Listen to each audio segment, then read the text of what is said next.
Okay, and I believe the first speaker is going to be Megan. Are you ready? I am. I'll start my screen share here.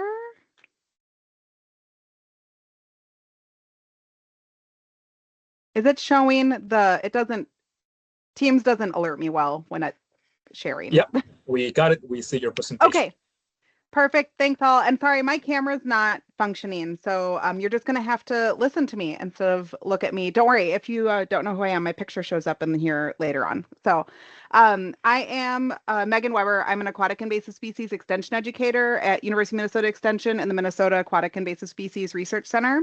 And I'm sharing a little bit about some of the programs that we have, in particular, that connect to volunteer efforts. And I think the hope is to kind of think about ways that volunteers might be able to supplement local programs. A little bit of history for our program. So we've been around now for just about 10 years. Started up with funding from the Environment and Natural Resources Trust Fund through a grant that MAISRC got. And they had reached out to Extension to look for a partnership to create programs like these. And that's kind of where we started. So we call ourselves the AIS Detectors Program, and that suite of programs that lives kind of underneath this umbrella is all part of that partnership between MAISRC and Extension. And we are a 3-person team. I'm Megan. I said since you can't see me on camera, there's my picture. I'm housed at the Andover Regional Office for Extension. Also on the team is Dan Larkin. He's our Extension Specialist. He's based on the St. Paul campus. And then we also have a Program Coordinator, Michelle, and she's housed at Extension's Regional Office down in Mankato. And we have, I like to share this slide a lot that shows the breadth of programs that we've developed now over the years. We started with the AIS Detectors core course, and we've kind of added all of these other pieces in along the way.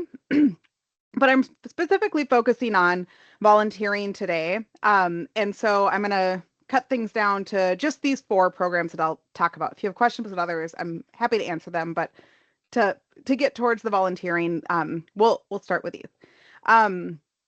So the first of those, and I mentioned this is kind of where our program got its start, is this AIS Detectors core course. And this was designed to create a network of volunteers across Minnesota that could help add capacity to invasive species detection and response, education and outreach. And so we have a course that you take to become what we call a certified AIS detector. We use a flipped classroom model, which means that things start out online with an asynchronous learning opportunity. So people kind of work through things self-paced online, and then they join us for a live workshop. We have options both that are in person as well as options that you can do fully online if you'd like. So whichever method works best for you, we have that choice. And oops, thought I had one more slide there, sorry.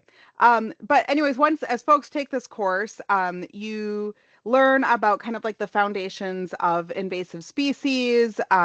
You get to learn how to identify some high priority invasive species and their native lookalikes. You learn about regulations, how to report invasive species, how to prevent the spread. And then for folks who are taking the community track course, which is where we started, that's kind of the pathway to volunteerism. You learn a little bit about what it means to be a volunteer. We added a professionals track in 2021, and replacing that section about how to be a volunteer is information about invasive wetland plants for professionals. One of the things that I've really loved about this course over the years is the mindset that I think it helps put people into. So we started asking this question at the end of each workshop in either 2021 or 2022. And this is the word cloud that comes up when we ask people how they feel about the future of AIS prevention and management in Minnesota. And the words change a little bit from workshop to workshop, but the thing that is always consistent is that the biggest word in the center has always been hopeful. And there's certainly a mix of emotions, like not all of these words are positive words. You can see concern in there as well. But people tend to leave the workshop with hope, which I think is important because that is kind of the basis for someone feeling like there's a difference to be made, that they can do something. So I like to think of that meaning that when people leave the course, they feel empowered to be able to do something about aquatic invasive species problems. And we encourage them to do that through volunteerism. We ask folks to contribute their time in the way that's most meaningful to them. So that could be education or outreach, like staffing a booth at, for the photo here, for example, was at the Minnesota State Fair. You could be contributing to science, whether that be through like a participatory science program, like we have Starry Trek, or connecting with one of MAISRC's research teams to fill in some gaps for them. You could be stuffing bags to help invasive species programs. We call that program support. So things that like maybe don't feel like invasive species work, but are really critical to making that work happen. And then stewardship is like on the grounds action, whether that's invasive species removal or things like that.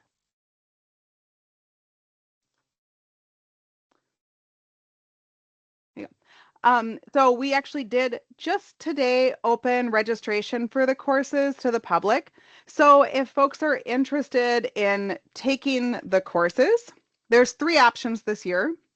You can join us in Plymouth on May 8th. There's just a community track option there, and that one is available at no cost thanks to a sponsorship from Hennepin County Energy and Environment.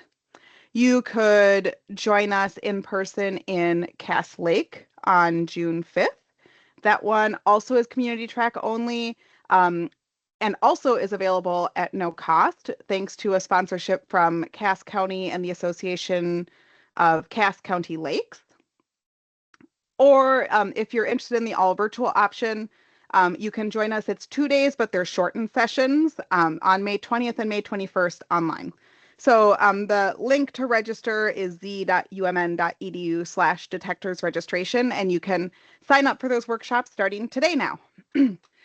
And then when I'm thinking about connecting these to local programs, there's kind of three thoughts that I have for you and hopefully for some of you to share back with me as well. But I'd like think about how volunteers might be able to enhance or supplement your work. Like managing volunteers certainly comes at like some level of time cost, right? It takes a little bit of time to manage them. But we hope that since we've helped to create this training program to kind of get them started, that they come in with a good base knowledge. But if you have volunteer opportunities and you would like a network to help share it with, we love sharing volunteer opportunities with our volunteer network. They are not required to complete their volunteer time by doing things for us.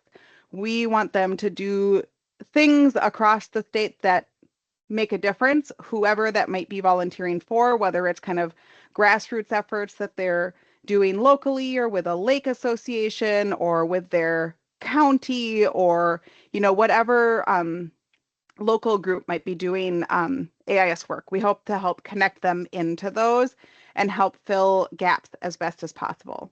The question that I would then also have is if there's a way that we can help better connect to those of you who are managers of local AIS programs.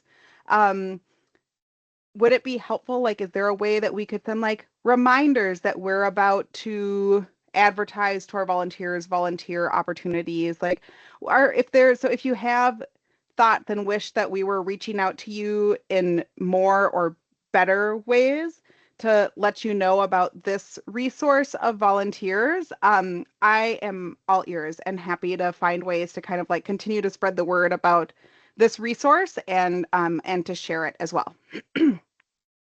Okay, going on to Starry Trek is the next program that I have to chat about. This one is a one-day search for aquatic invasive species.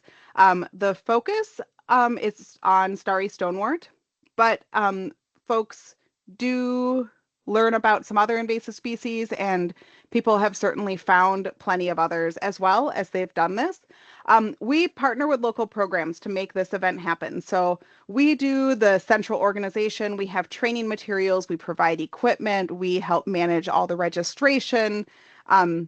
We try to make it as plug and play as possible so that any local organization that wants to host an event near them doesn't have to put a lot of time and effort into it.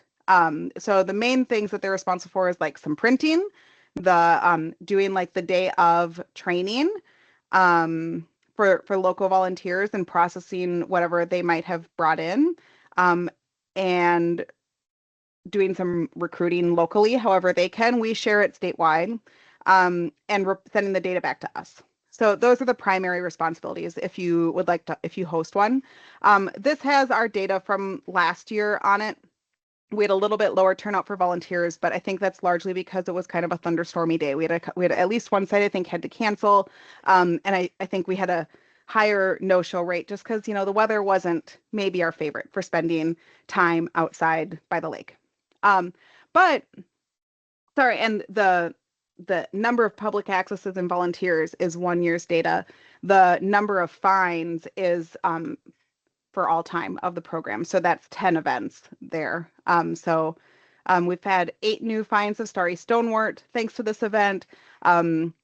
Curleaf pondweed is probably one of the next ones we find the most often. Invasive mystery snails, Eurasian water milfoil. So lots of different finds around that are found by volunteers who are participating as well.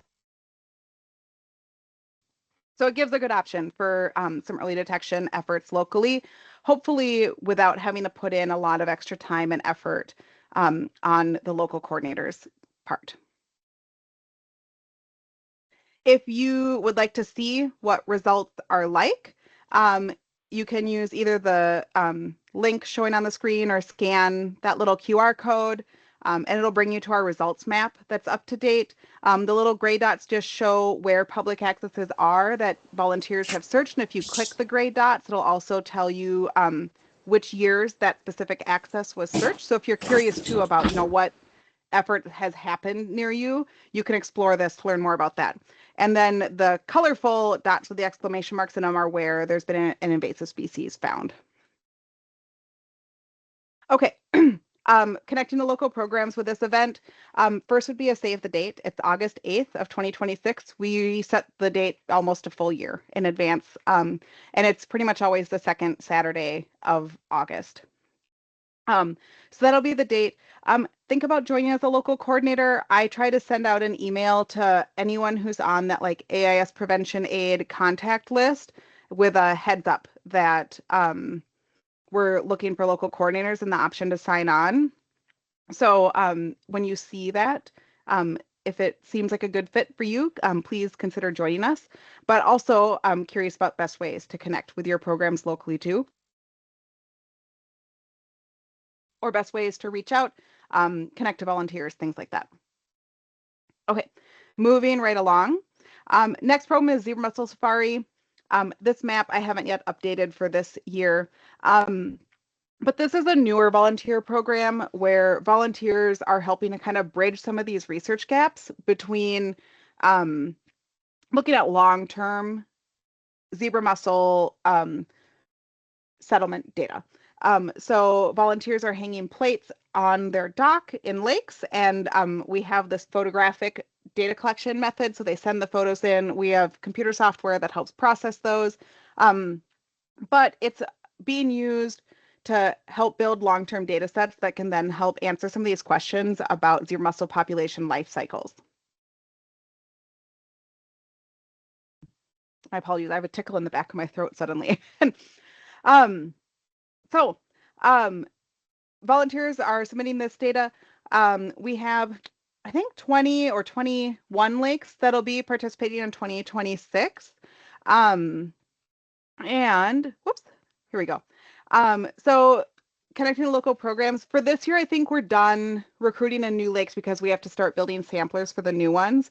But if you, specifically if you're in an area where we don't have a lot of participation yet, we're really interested in variation in location. So different parts of the state where perhaps there's different water chemistries and also a lot of variation in how long mussels have been present in a lake. So um, sometimes I'll reach out and kind of say like, hey, do you know of a lake group nearby that would be a good fit for this? Um, and also, if there is a nearby lake group that's participating in like your county or your local area that you're managing, we're always happy to share the data we have. One of the other goals is to make data available to others who are interested in zebra mussel research. Okay, final program I have is spiny surveillance. This one's been around a little bit longer than zebra mussel safari, but this is one where, whoops, sorry, I'm going too fast. Here we go. We're trying to fill some gaps in early detection for spiny water flea, so the tiny little organism on the finger here. And there's been research that has indicated that spiny water flea have been present at times for a very long time in a lake before they're first detected. And lots of the detection tools that we use for other invasive species aren't well suited to detecting spiny water flea. So there's a research team that helped start this program up, and then we pulled it in under our umbrella for long-term management. But it provides research-based training to kind of teach people the best tools and methods for surveying for spiny water flea that leaves you most likely to find them if they're present. So a highly targeted early detection effort for spiny water flea. And we have this reporting tool that also allows you to see where effort has happened as well. So it can also be a great way to just prevent duplicative effort. If you're interested in monitoring in your area, you can see what else has happened locally and kind of plan your efforts around that. So if you're doing spiny water flea surveillance outside of the program, we'd still consider you or encourage you to consider reading up on the program and consider entering your data here as well, so that that can be captured by others too. The other thing that we're doing as part of this program is thanks to a grant from Minnesota Aquatic Invasive Species Research Center, we've been able to secure some loaner equipment. So one of the downsides is if you want the net that's best suited to spiny water flea monitoring, it's about $500 worth to get like the net and all the other equipment that goes around. The net itself is a little bit less than 400. So we notice that that can be a barrier to folks participating. You can use nets designed for like zebra mussels, but particularly in productive lakes, they get kind of clogged up. So the spiny water flea nets have a bigger mesh size that you can still capture the spiny water flea without the net clogging. It makes it a little bit easier to process. So we're working on getting these loaner kits available. They are free of charge. You can have them for a week at a time. And we trialed 2 last year, so there's already 2 available. One in Brainerd. They're the green counties have them, so one in Brainerd and one in Park Rapids. And then the gold counties on the map here are where we're working on putting them for this year. So hopefully in like Grand Marais, maybe Virginia and St. Louis County. And these are all in extension offices. In the extension regional office in Cloquet, a regional office in Grand Rapids, hopefully in like the Bemidji area, one in the Alexandria area, maybe like Eden Prairie, someplace in Hennepin County. And then our office, I'm based in Andover in Anoka County. Our office is moving this summer. I don't know where yet, but wherever that new office is in Anoka County would be one of the other places for that.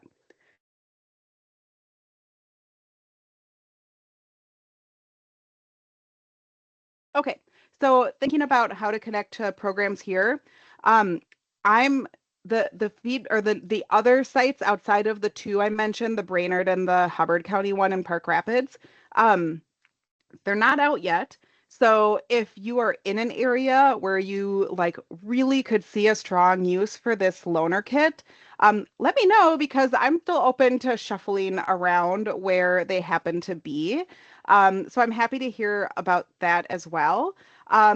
Feel free to also like spread the word about this. And again, kind of the question I've had throughout is how can we best help connect? I'll throw this in for some other resources. If you want to get updates about any of these programs, in this box here, there's a QR code and you can scan it to get into our mailing list, and you can pick specifically which programs you want to get the notices for so that you're not getting spammed with more than you want to see. We have a YouTube channel as well. So that's right here in the middle. This QR code will get you to our YouTube channel. There's training videos on there for our different programs. We have a webinar series and all the recordings are there. There's a couple of identification videos. So there's some neat resources there. And then we also have an AIS identification guide. It is, if you're not familiar with it, it's printed on waterproof paper. So it's a great resource. There's a new edition that got released last year. It's available in the bookstore now, so you can purchase it from the bookstore if you want the nice waterproof paper version. If you just want to browse it, there's a PDF that you can view. If you click that link, there's a link to the PDF to view there too. And that's all that I had for presentation time. All the different ways that you can connect with me along the way. So feel free to take any of those. And then I'm happy to answer questions or just view feedback where I asked for specific feedback too. Feel free to drop that in as well.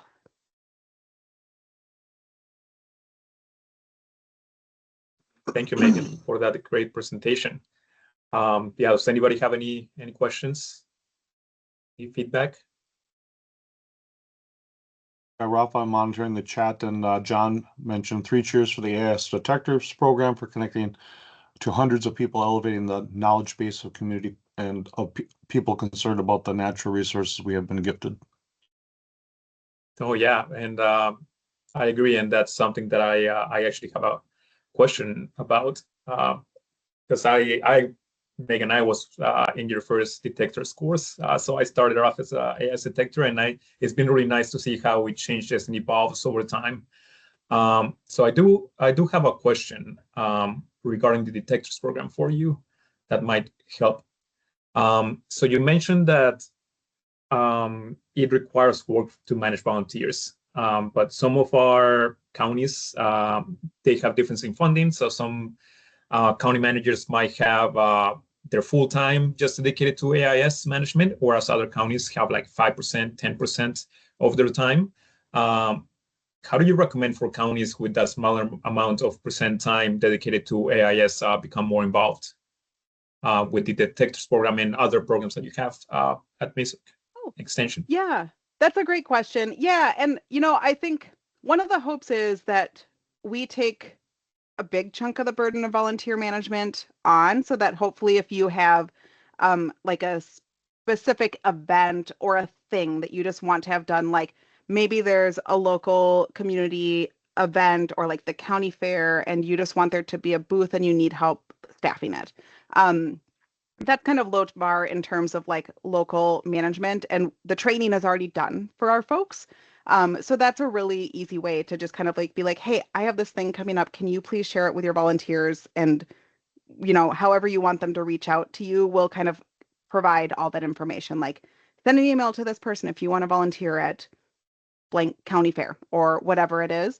So yeah, I mean, I think like, there's, I think you have to think about what you have time for in terms of like, does it require extra training for them to do the task that I'm asking for?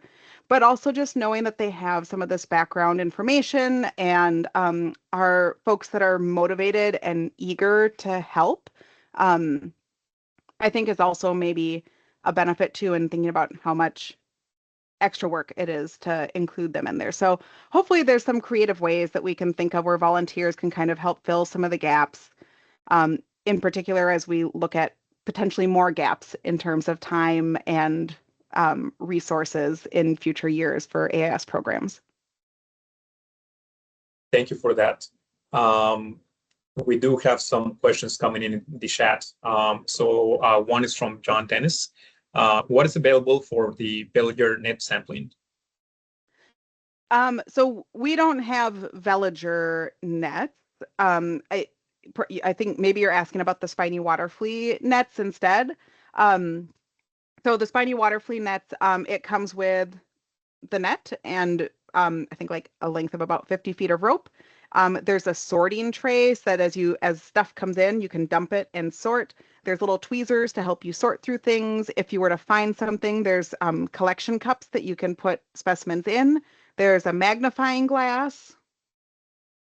And I think we have some little like pipettes to help move tiny bits of water and tiny creatures around with. Megan, this Megan, this is John Dennis. I was asking about plankton net sampling for villagers. Have you gotten into loaning out any equipment or availability of equipment for that? We have not for zebra mussel sampling, just the spiny water flea program so far. Oh, okay, thank you. It's the first time that we've implemented something like this of like creating equipment that can be available for checkout.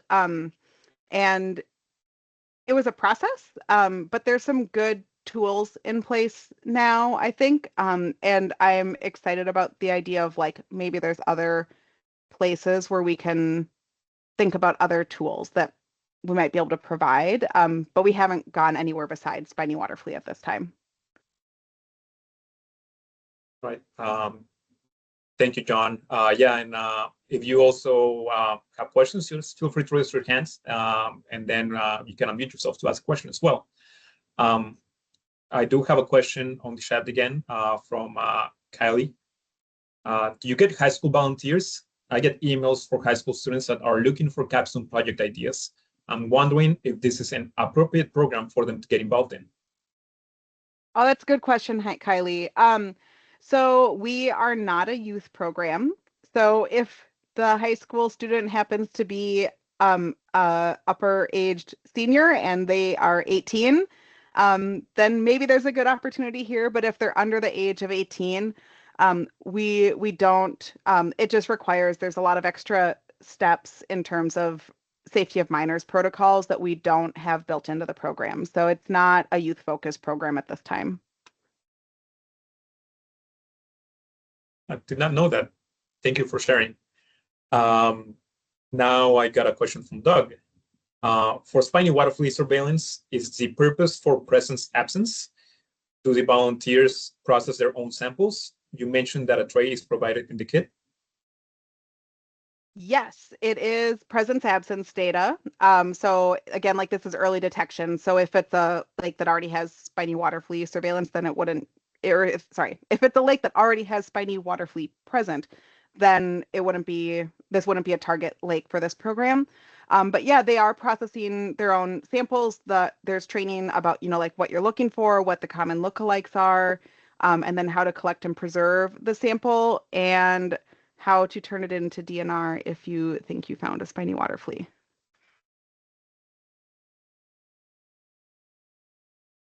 Thank you, Megan. Any other questions? And maybe I'll clarify too, the map that I showed. I know it had like 2 different colors on it, and that's an old picture too. The colors have changed. The colors are not presence or absence. The colors are monitoring this year or monitoring in past years. That helps. Megan, I got a comment. So on occasion, I've had teachers and students approach me about capstone projects, and the way I ran the projects that I was involved with the students is that the teachers did all the supervision. I provided the technical guidance. So that's one way that you could potentially enlist, a younger demographic in terms of support by, reaching out to high schoolers in particular. Yeah, and I'd say like if there was a teacher who was interested, I am more than happy to provide all the resources that we have to them. I just can't manage the youth myself. So Right. I'm happy to share all of that. But yeah, kind of that same vein. So we haven't done targeted advertising in that way, but the end goal is for information to get into people's hands. So if that is useful information for a teacher to do a program of their own, I would love to share that information with them. Thank you.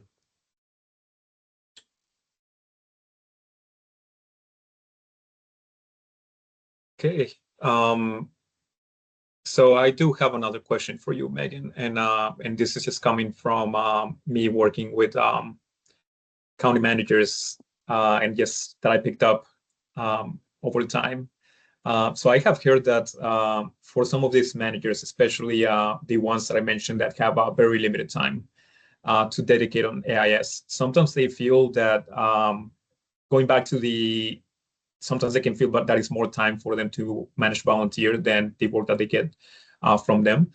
So I was wondering if sometimes it can be difficult to gauge the level of engagement a volunteer might have. And I think this is from anybody that's worked with volunteers, it's just something that happens. Do you happen to have like a veteran list for volunteers that hey, these are like gold star volunteers available or not, something like that, just to help them in that regard? That's a good question. I don't have like a gold star program for our volunteers. All our volunteers are gold star volunteers. But I'd say the best way to manage that in the systems that we currently have would be to be as descriptive as possible in the ask. So, and we do try to ask questions of you if you say like, hey, I have this event, can you share it? We'll try to ask the questions to make it as descriptive possible. But that way, the people who are signing up for it know what they're getting into, and they can kind of self-select out of things where they're like, yeah, maybe that's not my interest area, or that's a higher commitment than I thought, so maybe not a good fit. So I think that's in terms of like advertising through us, I think your best tool is to be very descriptive of what the ask is, like, is it short term, is it long term, things like that. And then that will help people kind of self-select as they're looking at how they want to give their time. That's true. I didn't think about that sometimes we assume, since we work with AIs a lot, that everybody has the same amount of knowledge. So that might be the reason why maybe we're not descriptive, and we just assume that the volunteers will know what's going to happen. But if we're really descriptive about the project that we have, then a volunteer that's capable for that will sign up. So that makes sense. Thank you. I have 1 minute left, and this is another questions that I have for you. I know that sometimes we have a turnover in the counties, and we have somebody that hasn't worked with AIS before. So I was wondering if there's any training available or any resources for AIS managers on how to host and use detectors as a resource. Oh, that's a good question. I don't know if we have a training about like how to use detectors as a resource. Maybe that's something we need to think about, is kind of like how to connect with us, depending on like where you're coming from, if you're coming from like a volunteer or a learning standpoint. So yeah, I don't know. But I mean, for folks who are new to a position and haven't had a lot of AIS background yet, and this is now like a part of their role, the core course does have that professionals track. For this year, the only option for the professionals track is to do the all virtual one. But that's a choice too if you're just looking to like learn more about AIS in terms of professional development too. Got it. Yeah. That professional course seems like it will probably be the best way to go for those new managers that might not have as much AIS knowledge. So thank you so much. And I'll invite you to stay, since you're part of our next session, which is working with University of Minnesota Extensions and MAISRC. And at this time, I would also like to invite our other panelists to please join us as well. If you can turn on your camera, if you can, that will be great.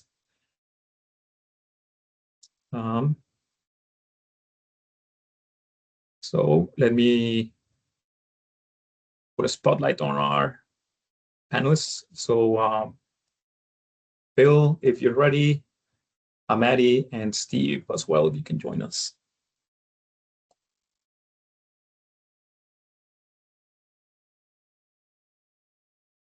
That's Maddie here. Okay. Well, thank you for joining us today. And I just realized that because I was so excited to ask everybody to introduce themselves on the chat, I did not even introduce myself. So my name is Rafael Contreras Rangel. I'm I go by Rafa, and I'm the AI Exploration Planner with the Minnesota DNR. I'm going to be the facilitator for the workshop and also for this panel. So the panel today is going to be on collaborating with the University of Minnesota's MAISRC Extension. The format that we'll be following is about 20 minutes of moderated discussion with alternating questions for AIS managers and MAISRC Extension staff, followed by 10 minutes of audience questions. This is for the panelists. Please do concise responses, maybe 1 to 2 minutes each, to keep the conversation dynamic. The purpose of the panel is to explore how natural resources agencies and university staff can collaborate more effectively on aquatic invasive species prevention, management, and applied research. The goal is to highlight shared priorities, identify barriers, and surface actionable ideas for future partnerships.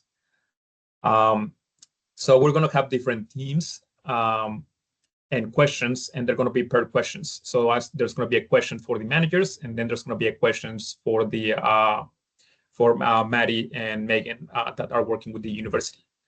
To start off, though, I will give you some time so you can introduce yourself.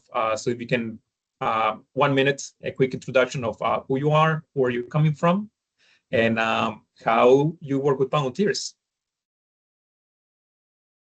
I apologize, and how you work with research institutions. That's still I have Megan in my mind. Would you like to start, Bill? Sure. You had your mic on. No, I was going to say Maddie, but okay. I'm Bill Granchis, Tasca County Aquatic Invasive Species Program Manager. I don't know quite much else to say, but I've been working with MAISRC for a long time, Extension forever. I've gained a lot from both. I enjoy working from both. And just a real quick comment, you get out of it what you put into it. So that's my main comment on that. So I'm glad to be here. Thank you, Bill. Now we're going to go on to Steve. You can do a quick introduction, please. Yeah, I'm Steve. I'm up here in Cass County, so Bill's my neighbor. Rafa kind of switched gears on that. One of my current AIS focuses is on managing and containing starry stonewort at the lake accesses where it's present. How do I work with volunteers? They pop in and out lots of places with me, like Rafa said, the fair. But I think the best thing they do is all the amazing things they do on their own, including advocate for the program and educate their neighbors. So when you're cultivating volunteers, you don't have to exactly see what the outcome of the benefit is going to be to you, just like when you're cultivating partnerships with the research center and the university. Thank you, Steve. Now we're going to go to the MAISRC and Extension side. So Maddie and Megan, if you can explain more on like how the MAISRC and the Extension side works differently when you're partnering with different organizations. And we'll start with Maddie. You tricked me. I thought you were going to go Megan. Yeah, we've already heard a lot from Megan, so give her a little break. Fun. Thank you. Thank you guys so much for having us here. My headphones were dead. I hope I don't sound echoey because I am not in my office. It's a weird room. So I apologize. Hi, everyone. My name is Maddie Hayden. I am the MAISRC outreach specialist. And so this role was developed to help translate the research that's coming out of the center, and also to be that resource for anyone that needs information or that is looking for information. The university, right, is kind of this big dark hole, and sometimes the website may mislead you. And so a lot of times I will be contacted by lake associations, county managers, other AIS related staff, just to be able to connect them with a specific researcher or a type of research project that is going on. So I have a lot of different areas that I cover. MAISRC as a whole, we have several research projects going on across the state. And so some of them do heavily rely on partnerships that are formed, and others, I guess everything, realistically, life is about partnerships. So I can't say nobody or that there's a group that doesn't utilize a partnership somewhere. And so whether they're developed from the research team themselves or someone that I'm able to connect with. So that was longer than a minute. I'm going to hand it off to Megan. Yeah, and I think from the extension program side, um, we're looking to build capacity, and whether that be via knowledge or volunteering or helping to contribute into the research that MAISRC has. Um, it like, in kind of those different ways that they see fit. So I think both Maddie and I have elements of where we're reaching out to community members or resource managers, but there's slightly different angles. I think the programs that we have are providing research-based answers.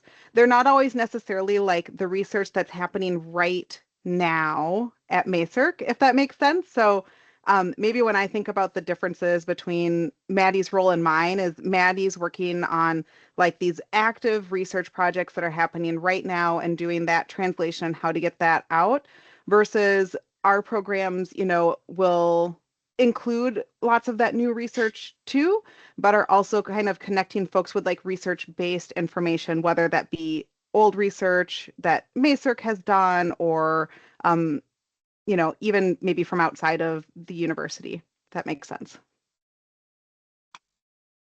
Thank you. That makes sense. And like even me that I've worked with Maddie and Megan for a long time, sometimes I'm like, oh, like, yeah, they work so much together that we forget that they're slightly different. So thank you all for your introductions, and we'll go right into our first couple of questions. So first, we're going to talk about what makes partnerships work. And I'm going to start with the question for our AS managers. So what types of partnerships with universities have worked well for your organization in the past, and what made them successful? And you can jump in, whoever wants to. Go ahead, Steve. Oh, thanks, Bill. I have partnered with Megan on lots of education and outreach. So Stop Spiny, Starry Trek, and the AIS Detectors program, which again really keeps, I hate to call them volunteers, but the clientele enthused and educated and engaged.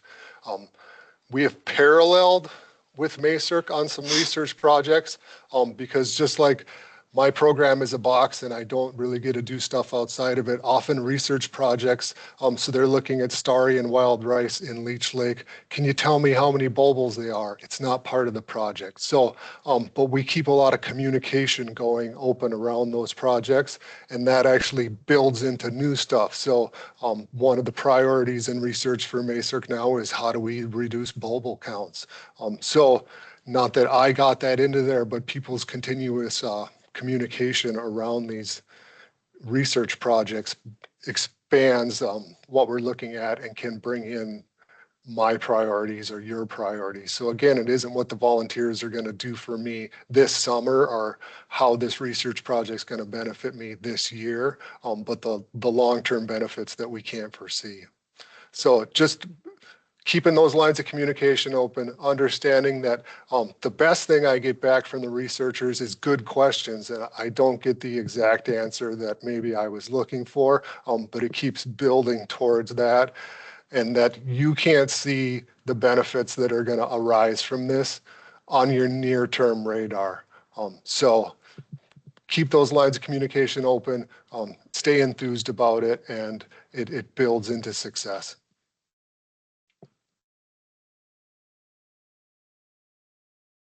Don't have anything else, Bill. Oh, you're on. Anything to add, Bill? And it's okay if you don't have much to add. We can also, you can share your future questions too. It's a tough act to follow there. Well, I've gotten a lot out of my relationship with the extension and Megan, and the same goes for MAISRC. And my experience has been a lot of the benefit I've gotten isn't directly from the direct involvement. It's from the relationships you build and then the conversations you have with somebody. I remember Dan Larkin, I'm putting you on the spot. I was at a MAISRC meeting last year, and I asked him something about sampling under the ice, and he mentioned something about bulbils, and that little spark went off. And now we're heavily looking into ways of dealing with bulbils, getting them out without using chemicals. And so we're just where you start at one place, you don't know where it's going to go another thing. Starry Trek is always great. I'd like to take credit for all the volunteers we have, but it seems like all I do is let people know that Starry Trek is there, get in contact with my COLA, and then I have all these great people that volunteer.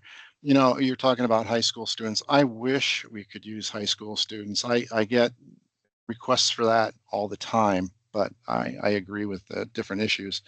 There aren't too many projects that I'm involved in right now. I mean, Steve, you and I both were involved with these trail cams, which I'm waiting.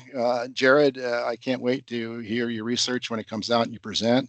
That huge benefit for me was that got me in a part of the county I would have never gone to before. I mean, these things are remote.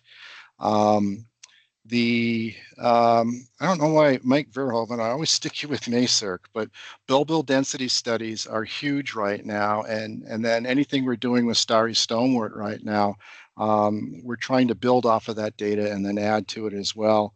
AIS detectors, I've been in it since the very first class. Our county's had a scholarship for them, and anybody who wants one will pay for it. It's fantastic. It just raises the level of awareness. I wish that there were a direct way of contacting some of these people for all the scholarships we've given out. The number of volunteers, it's probably the same way with other counties. You tend to have the same volunteers, the same core group of volunteers. So I have a lot less volunteers than I've had scholarships that I've paid for, but it's a great program. MAISRC, again, my involvement should be what everybody's involvement is. That's you need to go to the management showcases and the labs to the lakes. I'm extremely fortunate in that in the past I've been asked to be on their technical committee needs assessment. Currently on the center advisory board, and the people that this exposes me to and the conversations, we just had a meeting there this week. I learned so much and I'm getting so much out of this. So I guess what I can say, it's different, same for Steve. It's, you get out of it what you put into it, and it's you never know where it's going to end up with some of these conversations. And it's just knowing the people that you can pick up the phone or send a quick email to. So I've benefited a lot. AIS Explorer, I've got to put in a plug for that. You know, we all do watercraft inspection programs and we all collect data. Well, once AIS Explorer started coming out, I just had this epiphany, and the light went off. Like, holy cow, we better make sure our data is really, really accurate. So since then, that's one of our focuses on training, making sure people get that accurate data in there, because it's really super important. And I'm really waiting for when the really current data gets rolled in there for the AIS Explorer. So I'm sure I left something out. There are so many names here, but it's just a pleasure working with everybody. And I don't know where it's going to go, but right now it's great. Maddie, you've been up here in Itasca County before. Nick has come up here numerous times for talking to lake associations. So it's wonderful. And MAISRC Extension, you guys are providing hope.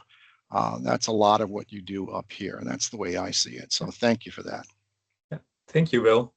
Okay, we're going to go on to our MAISRC Extension stuff now. So from your perspective, what makes a partnership with natural resource organizations successful? Well, actually, I think we're going to move to another one, because I think exactly what Steve and Bill mentioned, they kind of already answered on that one. Will you agree, Maddie and Megan, that they kind of did an excellent explanation on what makes everything successful? They did great. They did so good. Thank you, guys. Okay, then we're gonna go move on to the next team, and that's aligning priorities and filling gaps. And now we're gonna start with our MAISRC extension. So how do you balance long-term scientific questions with the immediate management needs agencies often have? Megan, I can go ahead and give our perspective. Thank you, Rafa, for kind of putting these questions together. I won't lie. My little tidbit or nugget phrase is actually from a conversation I had with Corey Matke. She's talking later about the externship project. But when we're thinking about these long-term questions that we're trying to answer, opposed to, what is knocking at our door, what just arrived, it does ultimately come down to balance. And so her analogy was looking at it as like this investment portfolio, right? You need a little bit of long-term investments and you also need some short-term earnings. And so when you think about that, there's not a status quo for a set amount of long-term research to answer some of those questions, because we need to have that flexibility. And the idea of you can't put, it's like you can't put all your eggs in one basket. And so we need to have investment into research that is promising. And when we're looking at that from a long-term strategy, like we want to make sure that that long-term investment, the zebra mussel research that we've been looking into, we've invested heavily into it because there is a benefit. We see this long-term kind of assessment that's going to happen, or management strategies. But we also, need to know what's going on the ground. And so that is a lot when we're tying into that partnership question and how we can help one another out, right? Because, my husband is very busy and my ring is going crazy. I just lost my train of thought. I was talking about long-term strategy, short-term, we need these managers' connections to be able to have those immediate rapid response projects, to have the researchers and to have the knowledge to just provide some general guidance. And so if you, again, think about that investment strategy, it really helps to show like, yeah, we're going to alternate between some of these short-term projects that may be immediate to answer a now management question, but we also have those really long-term projects, RNAi with zebra mussels, genetic biocontrol and common carp. These are items that take time, but they could have really big management impacts in the future. So. Thank you, Maddie. Megan, you have anything to add? No, that was a great response, Maddie. I feel like we see that maybe more so. So I'd say like many of our extension programs are programs that maybe provide a little bit more of that like immediateness to them. Like you get a training, you're learning something right now. You're like monitoring for something, you have an answer right now or within a week about if something was found or not. So lots of those things happen now, but I think zebra mussel safari is our one that maybe starts to balance that the most. And I totally get it, right? Like there's data that gets sent in. Unfortunately, to like learn about long-term trends, you have to wait for long-term data, and that means like years of waiting. And I am also kind of an impatient person. So waiting for things like that can be a challenge. So like I do understand too, like where questions like this come from too, and trying to figure out that balance and like knowing that like sometimes you just have to wait to get answers to the questions that are out there. We do provide in like as like part of the feedback loop annual reports to folks who participate in zebra mussel safaris so that they can see like, all right, well, at least what's happening right now. Even if I don't have the like long-term answer that, the program is set up for, like to at least start looking like on my lake, what's happening this year. And then I can see next year what happened this year. So trying to give kind of like at least the nuggets that we can in that short-term space while waiting for the answers that require long-term data to come in.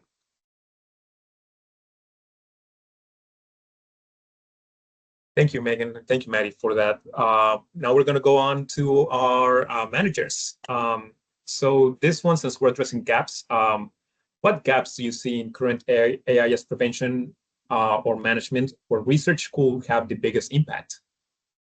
And I think it's a good one for you two, since you're all our veterans and have a pretty good idea, maybe. Tell you what, why don't I start this one, because I know Steve's going to blow everybody away with his answer, because it's just the way it is. Mine is simple, and I'm very happy with the research. Megan, I empathize with what you're saying. I want immediate results. I want them now. But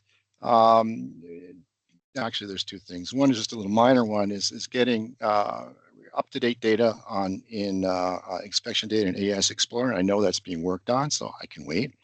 The other one is a surprising one that I didn't even know about until I attended a management showcase, and that's that we need more research into how to raise zebra mussels in captivity. And if we want anything done with genetic research, you have to have that generational study going. So, and I know it's on everybody's radar, but boy, I wish we had the answers to that right now, because if we had a genetic solution for zebra mussels, if we were where we are with carp with zebra mussels, wow, that would be terrific. So yeah, that would be just the two simplest things I have, those two things.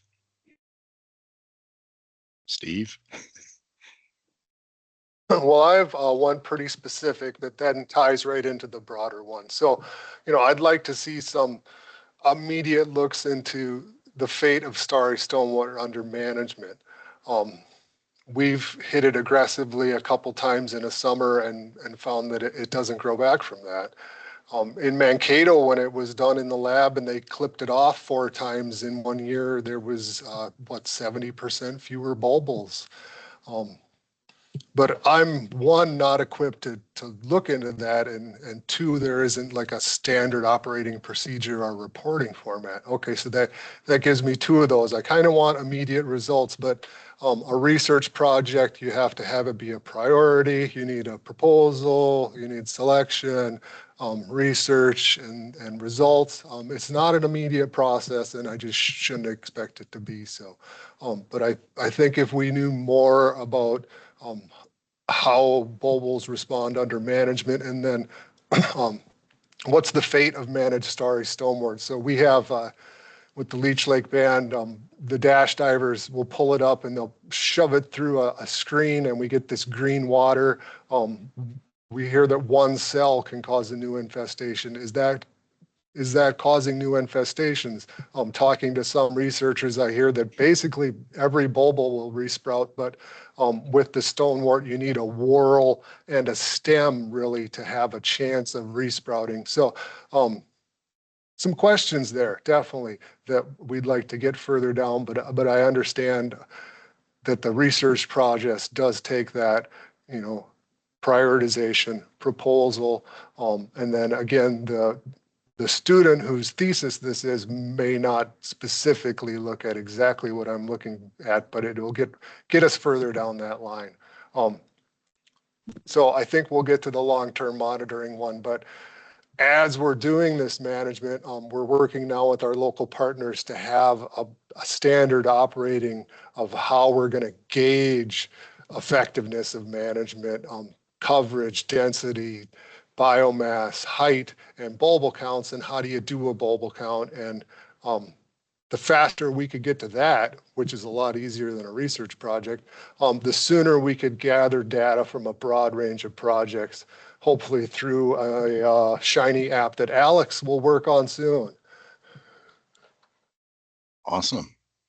All right. Well, thank you. We have about 5 minutes left. So what I'm going to do, I don't really see many questions coming in the chat. There's one that Doug shared, but if you all can take the time, maybe after the session to answer that, I think we're having a great conversation. So I'm going to go on with the questions, because I think it's a great conversation. I'm going to actually jump over to the communications and decision making for the university specifically. So the questions for you all is, how can researchers better translate scientific uncertainty for managers who need to make timely decisions? This is a semi-email from Bill saying that like he wants everything now. Yeah.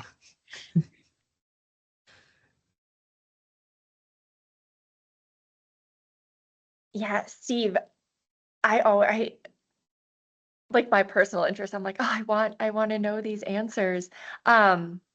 and like really quick plug to, it was, I can't remember her name, it was Alicia, but there was a small little group that got together to talk about starry stonewort in like the Annandale Clearwater Lake area. And it was 10 lake associations. It was a really powerful time to think about how all of these lake associations, including 2 different counties, are coming together to answer some of those questions, because maybe the university doesn't have a project or it wasn't there. And so I was really inspired by them, and I have all those same questions, and I wish we could do them all.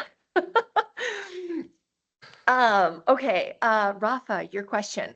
Better translate scientific uncertainty. Way to just like, interesting phrase, interesting phrase right there. And it is one of those, okay, how do we help them make these timely decisions? And when you think about this, it's going to come down to like that, a risk and the risk tolerance. So whether a researcher is able to provide information, here's what we know. Here's kind of those unknowns. Dan Larkin did a lot of that with the early starry stonewort phenology studies, and working with Alex and creating kind of the modeling. So we can outline what we know, what we don't know, but we can guide you in making a decision, but it's so hard to actually say, what is your risk tolerance versus a university research side risk? Because, sometimes you need to take that leap of faith and maybe try something a bit more risky, because you will learn. And I think a lot of research is pushing those boundaries of something that may be immediately implemented, but then also it's kind of like that one next level. So every time you take a risk, every time you make a management plan, whether you are actively not doing anything or trying to treat and hand remove, you're learning, you're seeing what happens. And so, the decision making for a researcher will be different than a manager. And I think there will always be uncertainty because there's different environments everywhere. And so again, it's outlining what we know and what we don't know, and being there to help answer some of those questions. But then, as a collective, you would make that decision to move forward.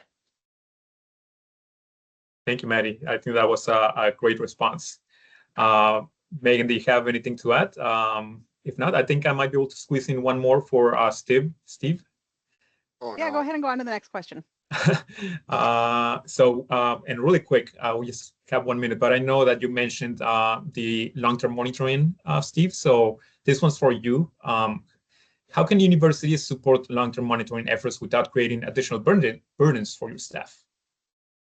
Well, we have such a great example in the Stop Spiny, where we have standard operating procedures, online training format, equipment available. So I mentioned bulbul sampling, so did Bill. I'm not sure how Bill might be sampling bulbils. I heard of PVC down in the whitefish chain, and I'm using a post hole digger to core out sediments. So are these interchangeable results? So something like Stop Spiny, and it wouldn't have to be out to everyone. This could be, just to county coordinators or program managers. So sorry, I got distracted by the chat there. So that's really, I guess, what I had sketched up. And so again, the ease of reporting that is involved in that. So PI charter is one I interact with a lot. Plant data, pretty dense data, but all the surveyors do it standardized, and we were able to upload it into the great program where the researchers are then able to use that data in their research and inform our decisions better. And I guess that's kind of what Maddie was saying. It's kind of the same way there, where they have really great research, but I have to use it to inform my own decisions, and they can't tell me exactly what to use it for. So I think I'll leave it at that before I dive down that rabbit hole too far, but there's definitely stuff that they're using, and we're now thinking about, how could we really use this in an off the wall manner. All right. Thank you, Steve. And yeah, we're a little bit over time, 1 minute over time. So I just want to thank all four panelists today for coming in. I think this was great. I love this conversation, and I think a lot of golden nuggets came out of it, and I'm looking forward to all of the other managers. Oh, go ahead, Maddie. Can I just do one plug? Yeah. I was really hoping you were going to ask them, like, how do they get in touch with the university? And for those of you who I've been in this position for about 1.5 years, but I am the way to talking to different researchers or learning about what some of the research we've done. I can be kind of that first person. So just to reiterate, if you have questions about MAISRC and research being completed at the university, please reach out to me. I can throw my email in a chat, or I know Rafa can share it as well. But I would love to work with every county, and I think that may be one of my goals this year or in the next 2 years. So please reach out to me. I will be your best resource. Oh, yeah, thank you, Maddie, for that plugin. I should have definitely included that. And another plugin, now that I've been reminded, we are going to have those in-person workshops, and both Megan and Maddie are going to be there. So if you want to know more and connect and learn how to get involved, that will be a great place to go and meet them and ask them how you can get involved. So again, thank you, everybody. Everybody can give our panelists, please, a hand of applause, because that was great conversations. All right. And at this time, now I'm going to invite Hori, please, for your presentation on the extension program for AIS professionals. Thanks, Rafa. Is it possible for me to get sharing ability? I have a few slides that I could put up. Yes. Do you not have one right now? I don't. Okay, let me check that out.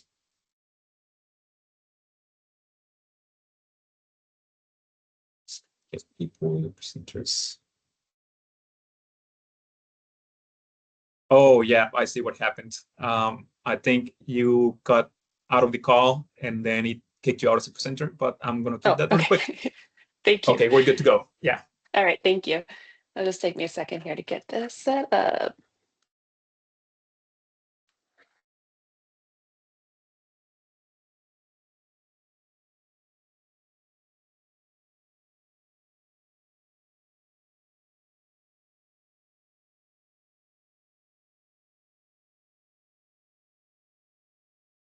All right. Can We everyone see see your presentation.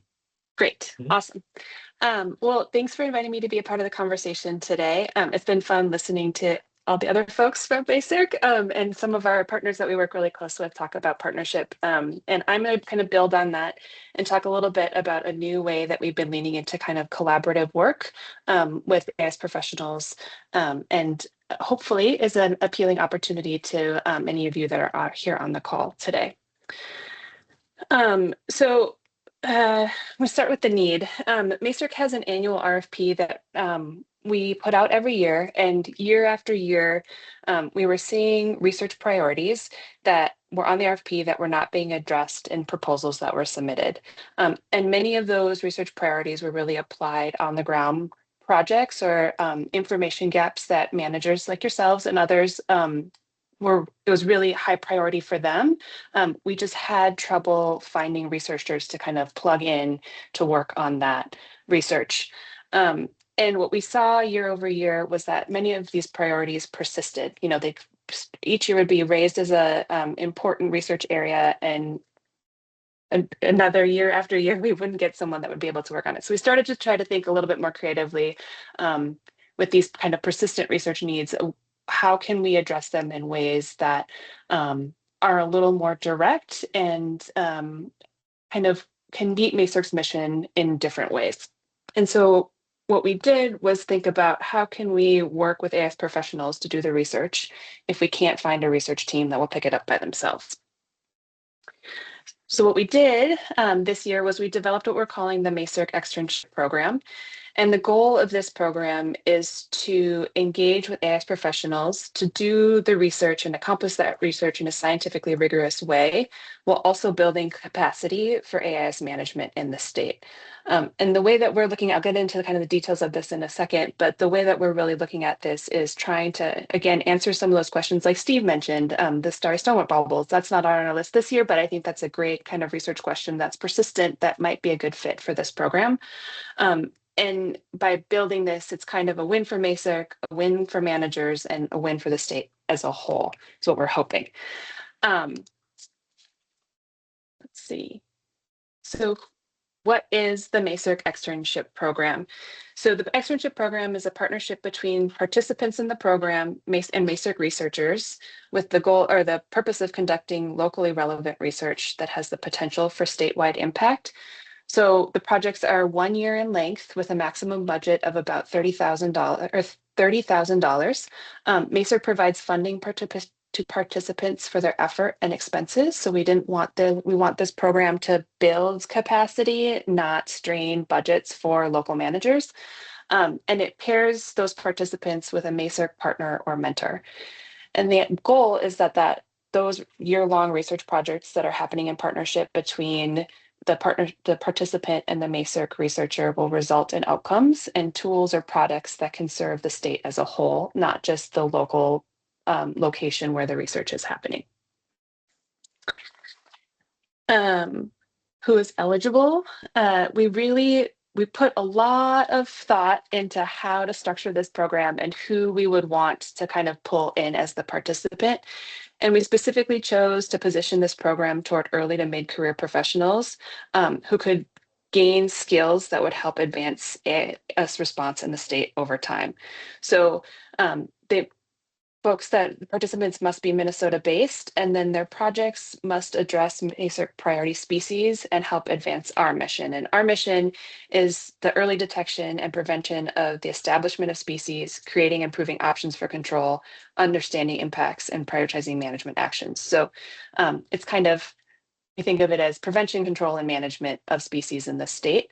And the reason that they do need to be focused on those priority species is to be eligible to be able to use MAISRC funding on them. So came up with this program. We just launched the pilot of it this year. We launched the call for applications in January. We had hoped that we would get maybe 3 applications, and we ended up getting 7, which we were really, really excited about. And they were all really strong applications, strong project ideas. And we had funding for 4 of them this year. So we selected 4 projects or participants that would be a part of the pilot group over this year. So projects will start on May 1st and on April 30th, 2027. And those 4 pilot or kind of projects that are in this pilot cohort will be focusing on assessing fish exclosures as a way to increase the population of native milfoil weevils in a lake as a way of using weevils more effectively for Eurasian water milfoil control. The second one is studying the movement of common carp in response to weather conditions in a way to track populations better and help aid in more efficient and effective control of the species. The third one is building a community response plan for mystery snail and rusty crayfish infestations. This is building off of a bunch of MAISRC research into the impacts of those species, but this is looking more specifically at how do you build a response plan for people on the ground when those species are found in a lake or water body. And then the fourth one is developing eDNA as a tool for starry stonewort detection. We have MAISRC invested heavily in eDNA research in our last RFP and are starting to see some gains on those projects. And so this kind of offshoot externship project is going to be looking at specifically developing the ability to use those tools for starry stonewort. So that's kind of the overview of the program. Our intention, again, as I said, this is a pilot year. We're kind of building the plane as we fly it. But the intention is that assuming that this year is successful and we get good feedback from participants and the MAISRC researchers that are partnering with them, that we would be offering this program annually and that it would run on the same timeline as our regular RFP. So we put out a call for applications in January do kind of a quick review, rapid development of that project work plan, with those projects being able to start that same year in May and run for a year long. So I know we have a bunch more time scheduled on the agenda for this part of the meeting, but I'm open to questions if anybody has those, and talk a little bit more of kind of the vision for this, if that would be helpful.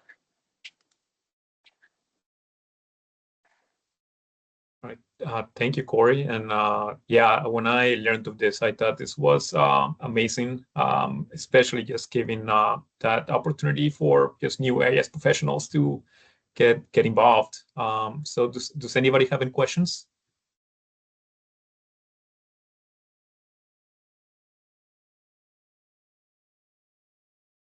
Okay, I don't see anything on the chat yet. Feel free to raise your hand. But I do have a question for you, Corey. Yeah. Is there any reason why you have chosen kind of like the start off in May and then just a year from May? I'm wondering if I know this is a pilot, but I'm wondering if there's going to be more flexibility maybe in the future of like the start and end time, just because I know some of our, a lot of our county partners, they're really busy starting in May. So sometimes by maybe allowing like a different, more flexible start and end time, it might work better for the schedule. So just curious about the start and end date, if how that was chosen and if that's going to be changed in the future or not. Yeah, that's a great question. So we, to be honest, we chose that because we wanted to be able to give people a full field season, but releasing the call for applications in January, there was lead time and being able to review and get things set up administratively. So like the earliest we could do it was probably May 1st. But I think that's something that we will definitely be looking at after this first pilot year. And if anybody here on the call has feedback on that, I will gladly take it. Because as I said, we're just kind of testing things out this year, and we'll be kind of reshaping and fine tuning as we go forward. Okay, got it. Yeah. And I have a question from Doug. Do either of the projects on mystery snails and rusty crayfish involve harvest for human consumption? We are hearing EDM stories from across the country regarding consumption of AIS. That's another good question. So the proposals themselves didn't get into the level of detail of what was going to be included in those plans. It was more about partners that would come to the table to help develop them, and what kind of high level outline of what that project would be. So I don't know. It could be included in there, but I am not sure yet. And I guess I will just clarify too. So I mentioned that this idea of this program spun out of kind of the identification of recurring research needs that aren't addressed. And so I'll drop in the chat here the link to the call for applications that we put out this year. And it does include some of those research areas, but we're also open to just being pitched on what the local AIS professionals want to research. So it doesn't have to, we don't have a list that those applications or proposals have to adhere to. If you have an idea of something that would make a difference in your area and you feel like you could develop something that would be useful to other people in similar positions around the state, that's something that you can definitely pitch as a part of this program. It doesn't just have to answer the questions we put. And another clarification. So all of this funding, is it only available for AIS professionals in Minnesota, or does it expand to other places? We would need the project lead to be in Minnesota just based on the restrictions of the funding that we receive. But you could definitely partner with folks out of the state too. We would just need the project leader to be within Minnesota. Got it. Yeah. Thank you for that clarification. Yeah. And one more thing for me, and this is just maybe just to expand a little bit.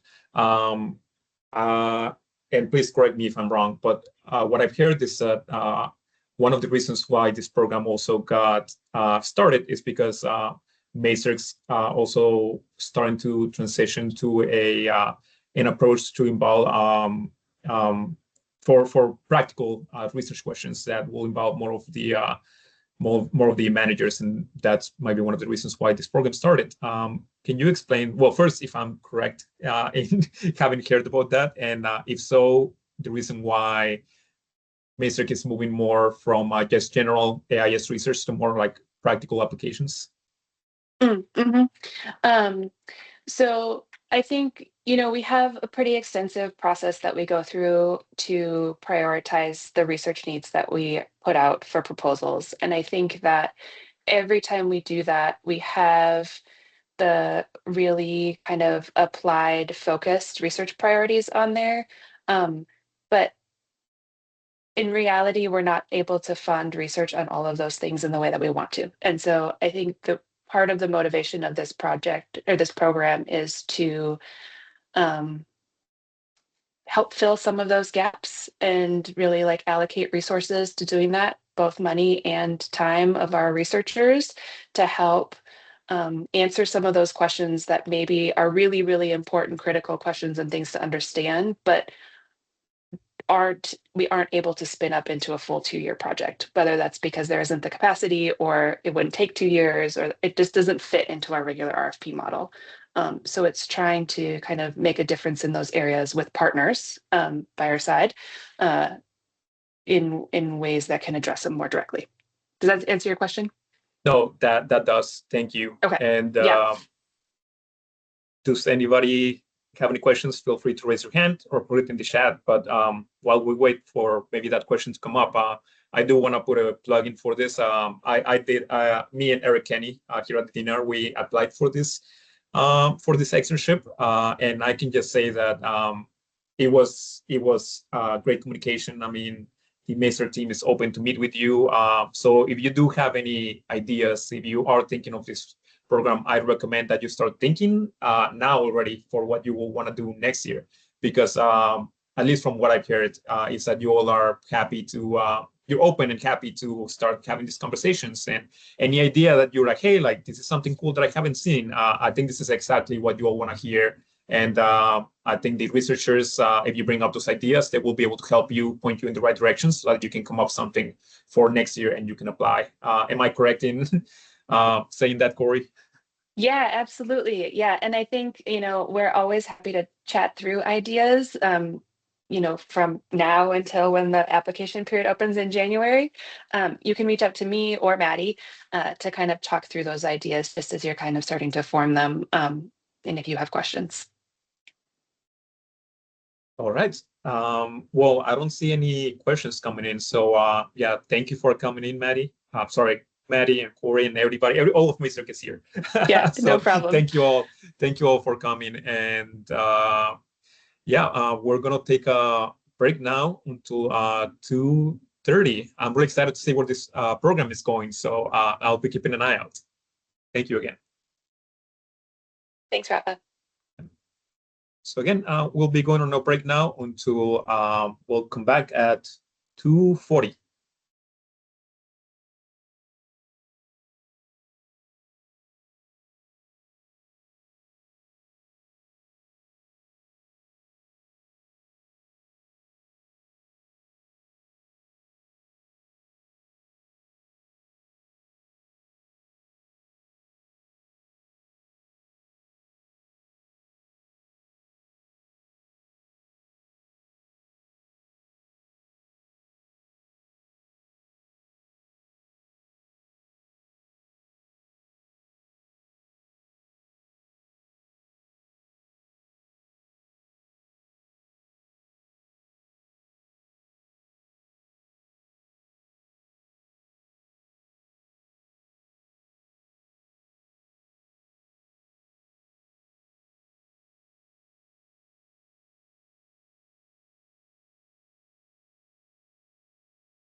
All right, it's 2:40, so we'll come back to our agenda now. So now I want to invite Alex Patches and Jake Walsh to present on PI Charter. Hello. Hi, can you hear me? I can. Okay, great. I never know about this headset Teams. that I've got. Well, yeah, Teams too. We'll see how successfully I can get it to do Teams, to do sharing, I mean. Can you see my screen? I do, and I'm sure you built many things. So I think you got this. Okay, we'll see. Hi everybody. It's good to be here today. For those of you who don't already know me, my name is Alex Badges, and I'm MAISRC's quantitative ecologist on staff. I'm also the developer and maintainer of PI Charter, which is MAISRC's sort of hub for compiling all PI or point-to-intercept aquatic plant survey data gathered across the state, or at least as much of it as we can get.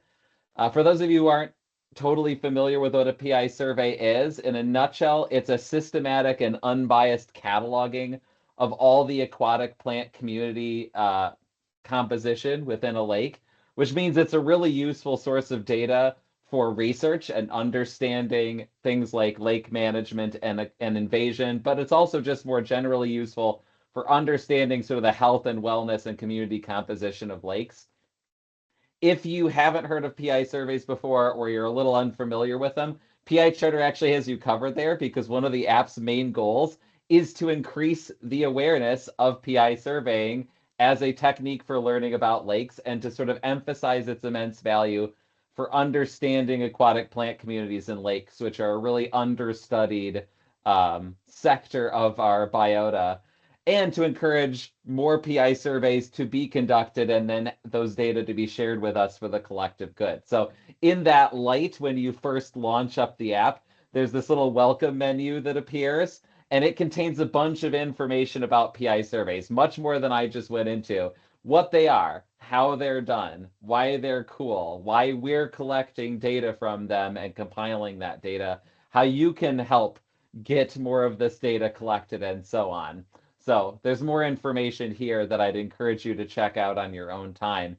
In the rest of my time during this block in the schedule, because I'm going to go first here and tell you the what's about PI Charter, I want to give you like a lightning quick tour of the app and its core features in case you haven't already played around with it, or if you haven't visited it in a while, because I have been constantly updating it.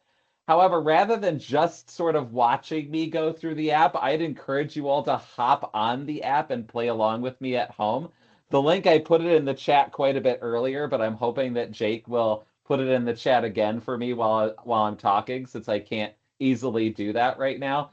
Just hop on the app and play around with it. I promise you won't break anything. Or if you do, I'd like to know, because then I can fix it. Anyway, we'll begin our tour on the Overview tab, which is the first of the 4 tabs that exist within the app. It's also the tab that's open by default when you launch the app. And in a nutshell, what this tab shows, particularly in this map over here, is all the lakes for which we already have at least one survey in our database. And as of time of writing this, it's up to over 1,600 lakes that we have at least one PI survey data set for, which is a ton. That's a lot, given how comprehensive and detailed these data are. If you want to know more about these records, you can see that if you hover over the markers, you get a little bit more information. But if you want even more information still, you can click a marker. And what that will do is activate it and load that lake's data over here into this table, where you'll get a whole bunch more information, including how many surveys we have from that lake, when was that survey done. So you can see this one's over 10 years old. And then what taxa were observed at least once within that survey. You'll notice that there was, in fact, an invasive species that was found there, Typha angustifolia, which is narrow-leaf cattail. So that information is listed here as well. This tab has 2 key features that I really want to emphasize to this crowd specifically today, and both of them are up in this little menu here, so I'll go ahead and open it. The first has to do with this toggles names button. So I know us scientists are often trained to use scientific names, so you can see that that is what this tab defaults to, is scientific names. However, if you click this button, it will flop between scientific and common names for all the taxa listed on this tab. So you can see that here, for example, all these are now listed as common names, so you can flop between them and get a sense of which is which might be good for those of us who only know one system or another, but it also might be a really cool way to learn some species names that maybe you don't already know. The other cool feature I want to highlight involves the two main ways that you can filter the map to look at specific records. The first of these has to do with filtering by taxa, which is this selector here. So let's say, for example, you're interested in knowing more about lakes and which lakes have Myriophyllum spiccatum, which is Eurasian water milfoil, which is an invasive species. So you can go ahead and select that. And then the map will filter to only lakes where Myriophyllum spiccatum has been observed in at least one PI survey. But you can select more than one taxon. So maybe you're also interested in northern water milfoil, which is M. sibericum. So you can select that one too. And you'll see that by default, what the app will do is filter to any lake that has any of the taxa that you've selected. So it can be sort of an either or situation. However, we could actually use this toggle here to instead filter to only those lakes where all the taxa that you've picked have been observed at least once. So these are all the lakes where both northern milfoil and Eurasian water milfoil have been detected before. So this is a handy way to maybe find lakes with certain known combinations of taxa that you're interested in. Another filter that might be particularly interesting to those in the audience today is this one, where you can filter by county. So I can go in here, for example, and select maybe Hennepin if I could find it. There it is. It's alphabetical, so it should be pretty easy. And you can see that we, of course, filter to all the lakes that we have so far from Hennepin. And I can select all those markers at once without clicking on them and put them into the table. So the table now contains 116 records of everything we know from Hennepin County at this point, which at this point we could then do a couple of things. First off, if you wanted to take this table and peruse it more on your own time, you can download it as a CSV file at any time by clicking this link here. You can also hit this button here, and what this will do is generate a taxon list. This is all the taxa that have been observed at least once in the table, whatever surveys you have selected in the table at that point. And it's copy pastable, so you can copy and paste this into another document. And you'll notice too that the invasives float to the top. So if what you're really interested in is invasives, you can look at those here. I would say that's kind of the overview tab in a nutshell. It sort of shows our database at the lake level. So it's a nice overview, hence the name.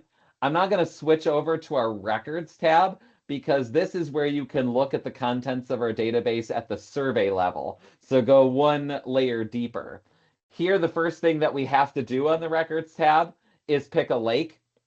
And these selectors, if you empty them, you can use them as a search. So I can empty out the contents and select a specific lake that way. So maybe I'm interested in Bald Eagle Lake. The next thing you'll have to do is select surveys you want to look at. And we have a lot for Bald Eagle, which is why I've picked this lake. Here we can just hit this button to select them all. And what you will get if you do that is that the right-hand side of the tab will populate with a whole bunch of outputs. The first of these on this tab is data on littoral frequency of occurrence, which is a fancy way of saying what percentage of sampling sites was each of these taxa here found at. So you can see that many, many, many different taxa have been found at this lake over time, and you have sort of a line graph of how relatively abundant each of these taxa was over time. And you can sort of use this line graph to compare across time for different taxa, and also study when, sort of strange events were happening in the lake at the same time. This other tab here, raw survey data, this is the honest to goodness raw data as they exist in our database. So there's like 391 columns here. You can look at them to your heart's content. You can even download these data as a CSV file again, which might be easier to look at something this large. So the link to be able to do that is right here at the top of this subtab. And for lakes that we have geographic data for, which isn't all of them, but quite a lot of them, there's this third tab too, which is I'm quite proud of.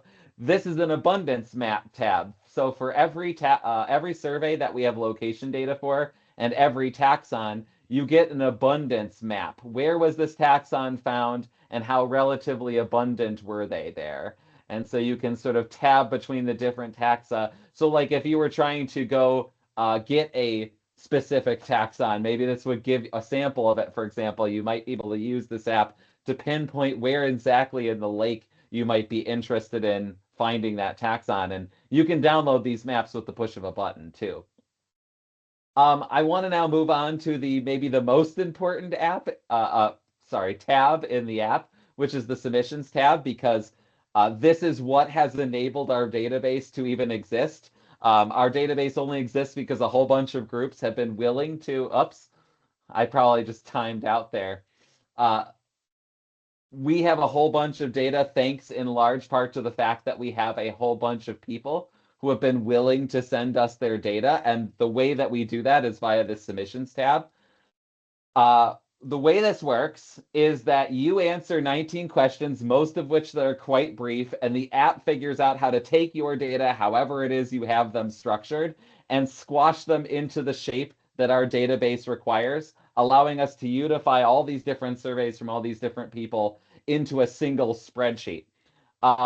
If you're somebody with surveys who might be willing to send us those surveys if we don't already have them, one of the things I want to stress about this tab is that many of its questions are stupid, easy, and fast to answer. And I will go through the first 8 to prove it here. The first is just a multiple choice question. So you pick one of the options and you move on. Second question, name. Who are you as a submitter? So that one's hopefully pretty easy. Third question, what's your email address? Also hopefully pretty easy, right? And you can go back and forth as you need to here. The fourth question, who are the surveyors doing this survey that you're sending us, if you know them? It's kind of optional, but if you know them, it's nice to give them credit. So you can enter the surveyors if you know them here and move on. The next one is what lake were you surveying? So you type in a little search string here, and then you get a drop-down menu of all the lakes that match that search string. So maybe I'm submitting for bald eagle. So hopefully you know which lake you're submitting for. What date did the survey occur on? Or at least when did it start if it took multiple days? So you can see there's a little date picker here for that. What are the units that you measured depth in if you measured depth? Was it feet or was it meters or was it something else, or did you not measure depth? Your rake score, so PI surveyors know that you measure abundance in terms of rake score. You're just telling me what the highest possible value here was for that. And look, in less than a minute, I'm already halfway through the submission process. We've had plenty of people who've been able to send us data in less than 5 minutes easily per survey. So I've tried to make it as easy as possible. So hopefully this encourages you to do it if you think you have some data to send us. And I'll just point out that there's a link to a full video tutorial to navigating this part of the app if you feel you need it. And of course, if you submit, you end up on the leaderboard. So that's the fourth tab that I want to show. These are all the surveyors and submitters who have sent us data so far, and I know that's been motivational for a lot of them. So this is another good reason to submit. Anywho, I hope that this has been a useful tour of the app and that hopefully you're playing around with it as I'm talking. But I will just say as a sort of closing for my part here, we're really committed to making sure that this app works smoothly and accessibly for everybody. So if you ever run into any questions or challenges when using the app, my metaphorical door is always open. So you can email me. My email address is at the bottom of the app, and you can always get a hold of me that way. With that, I'll sort of stop talking, and I'll turn it over to Jake to talk about sort of the whys and what's next of PI Charter. Awesome. Thanks, Alex. Just got to share my screen here. Okay. Does that look okay? Yes, we can see it. Awesome. Yeah, so for those of you who haven't met me, I'm Jake Walsh. I'm an assistant professor here at the U in the Department of Fisheries, Wildlife, and Conservation Biology. Also work with Alex at MAISRC. I have a few projects through MAISRC. I also spent some time at the DNR. Before I came back to the U, I was at the DNR for 3 years in the invasive species program. So if I seem familiar, that could be one of the main areas that we have met before. I was in Angelique's position as the research and grants coordinator there. So I wanted to talk a little bit about the why of PI Charter here. I think what we have here is this incredibly valuable tool, and it's not just valuable because it's a huge amount of data. It's valuable because it's a growing amount of data. And going back to sort of that really great panel discussion, you get what you put in applies here too. As we invest in this, it will become more and more valuable over time. So I think the value of PI Charter is largely grounded in the value of aquatic plants. We know that they do a lot of really important things in lakes, but I think they're also intrinsically valuable. In Minnesota, we value biodiversity, and there are hundreds of aquatic plants in the state. We also know that aquatic plants provide really important habitat for fish, waterfowl, invertebrates, and other animals. They provide food for waterfowl. A lot of different aquatic plant species are really critical for providing not just for waterfowl habitat, but providing the food they need to live in lakes.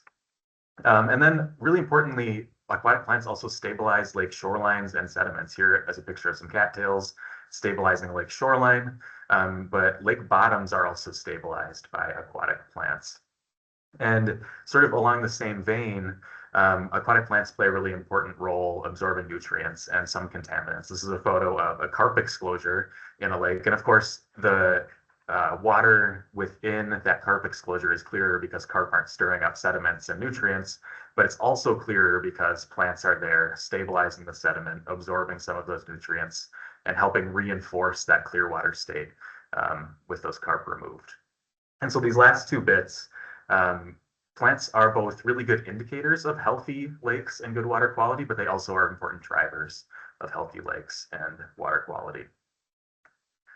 And one other really important thing here is that while we know a lot of these things at a very high level, I would say aquatic plants are largely understudied. There are a lot of research and management gaps. I'm not going to go through all of them here, but I think this is just a list that I was able to come up with over the course of a few minutes. These are things that I'm largely interested in trying to dig into using PI Charter and using some of the work that we do here at MAISRC.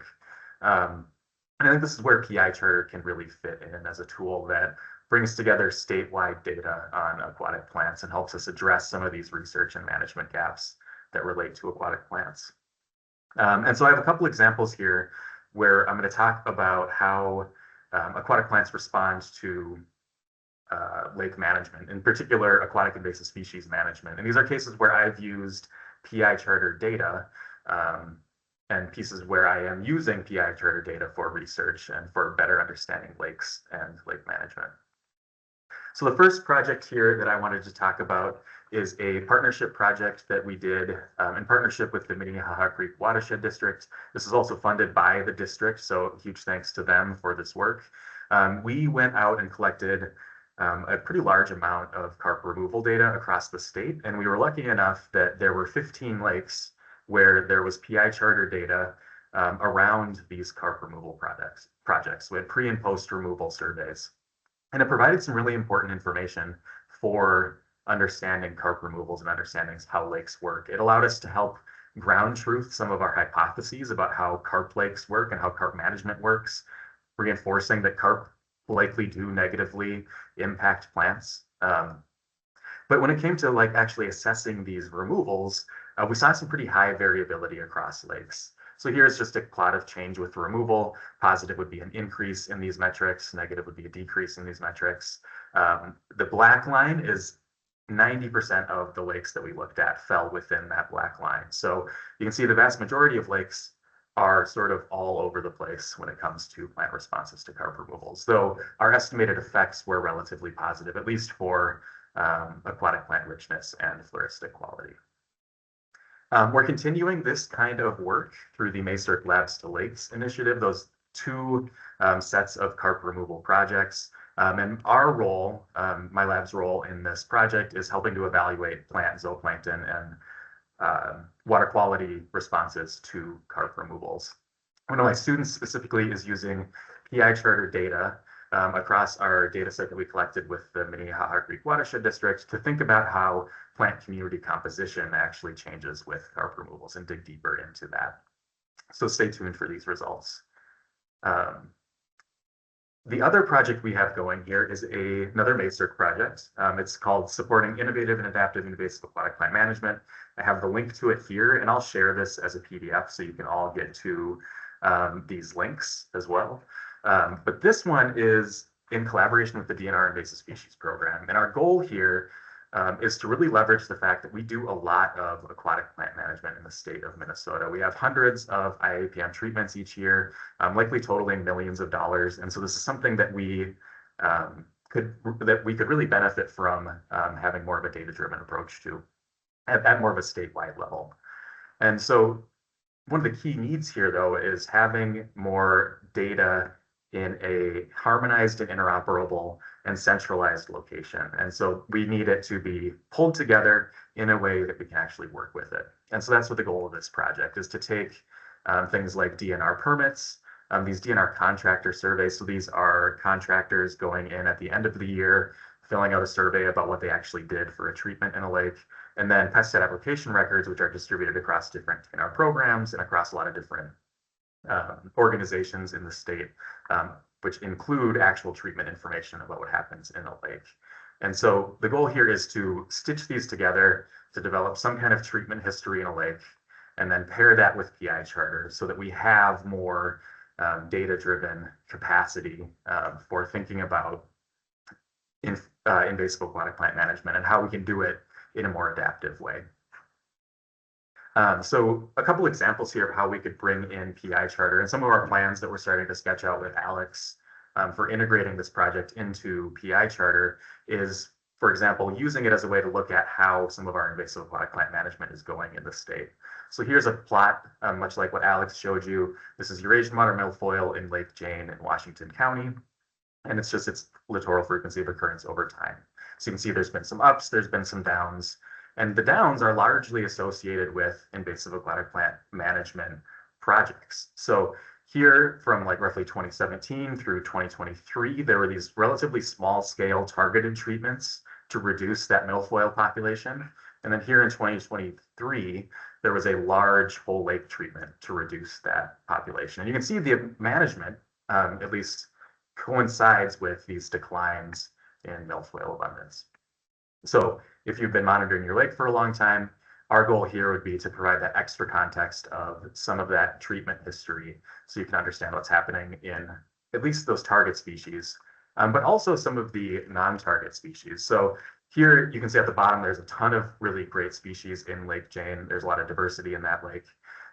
But here I've just selected a few just to highlight a few things. So milfoil is still here in purple, but then I have a couple native plants here in Potamogeton robinsii and Elodea canadensis. And you can see Potamogeton here maybe decreased initially or decreased with increased milfoil abundance, but has been steadily increasing since, whereas Elodea has been declining over time.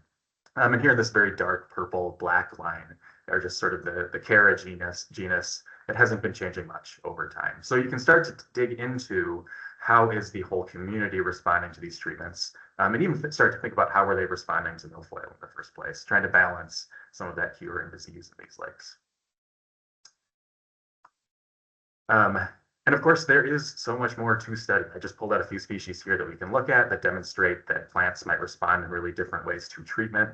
But there's a lot going on. And one thing that's, I think, really amazing about this app is, yes, you can contribute data, but you can also pull data out of it. So if I wanted to dig in deeper here, I could ask Alex for the whole database, or I could just download all of those CSV files from Lake Jane and have that really cleaned up, easy to work with data set that allows me to do that research on that lake. Okay. So a lot of the research that I'm doing associated with this project has to do with that question of balancing the cure and disease of invasive aquatic plant management. That's been a question we've really been focusing on in sort of lake ecology research for the past, I would say 15, 20 years, or I guess much longer than that, but I have been thinking about it for about that long. And we have a couple team members here working on specific questions related to curly leaf pondweed. Melina Packy Rodriguez is thinking about selectivity in particular of those spring curly leaf pondweed treatments. And then Maddie Conwall, a researcher in our lab, is going to be digging into more of the milfoil treatments in the summer. This is a really important slide. I think this is all I have after this, then hopefully we'll have a couple minutes for questions. How can you help? How can you get involved? This is a very interactive app. It's something that you can contribute to the value of the app itself. So first, I just wanted to say thank you for those of you who have contributed data. I know a lot of you on this call have. So the one thing you can do is just check that leaderboard, pat yourself on the back. I was surprised when we submitted our first few surveys how good that felt to have our names up there on the leaderboard and see like Walsh Lab and the organizations and stuff. It was a blast. The other big thing is just continue to submit surveys. With this app, you get out what you put in. You can check the records tab to find missing surveys for your lake.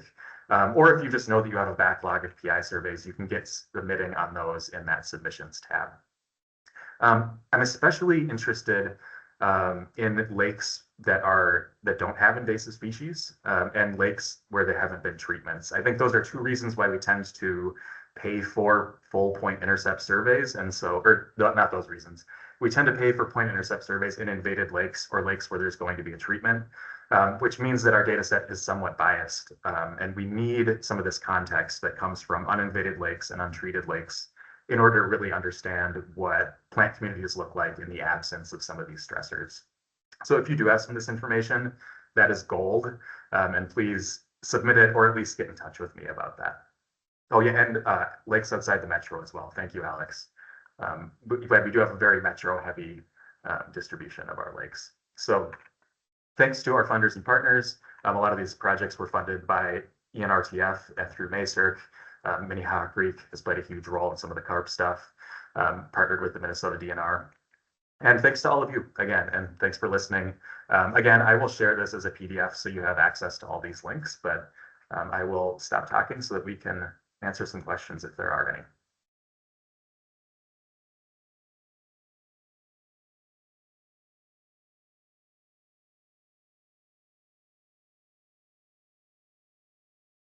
Right. Thank you for that presentation. Yeah, if you have any questions, please raise your hand or share on the chat.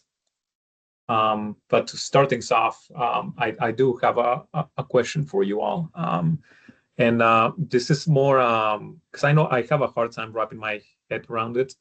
So maybe you all can touch on this. Is how you mentioned that we have a lot of lake surveys here in the metro area, and yeah, that gives us some great information. But how will getting information on those farther off lakes? So all of the areas where maybe you're not getting as much PIA data being submitted, how could that change things? How could that better inform research projects or how people manage AIS?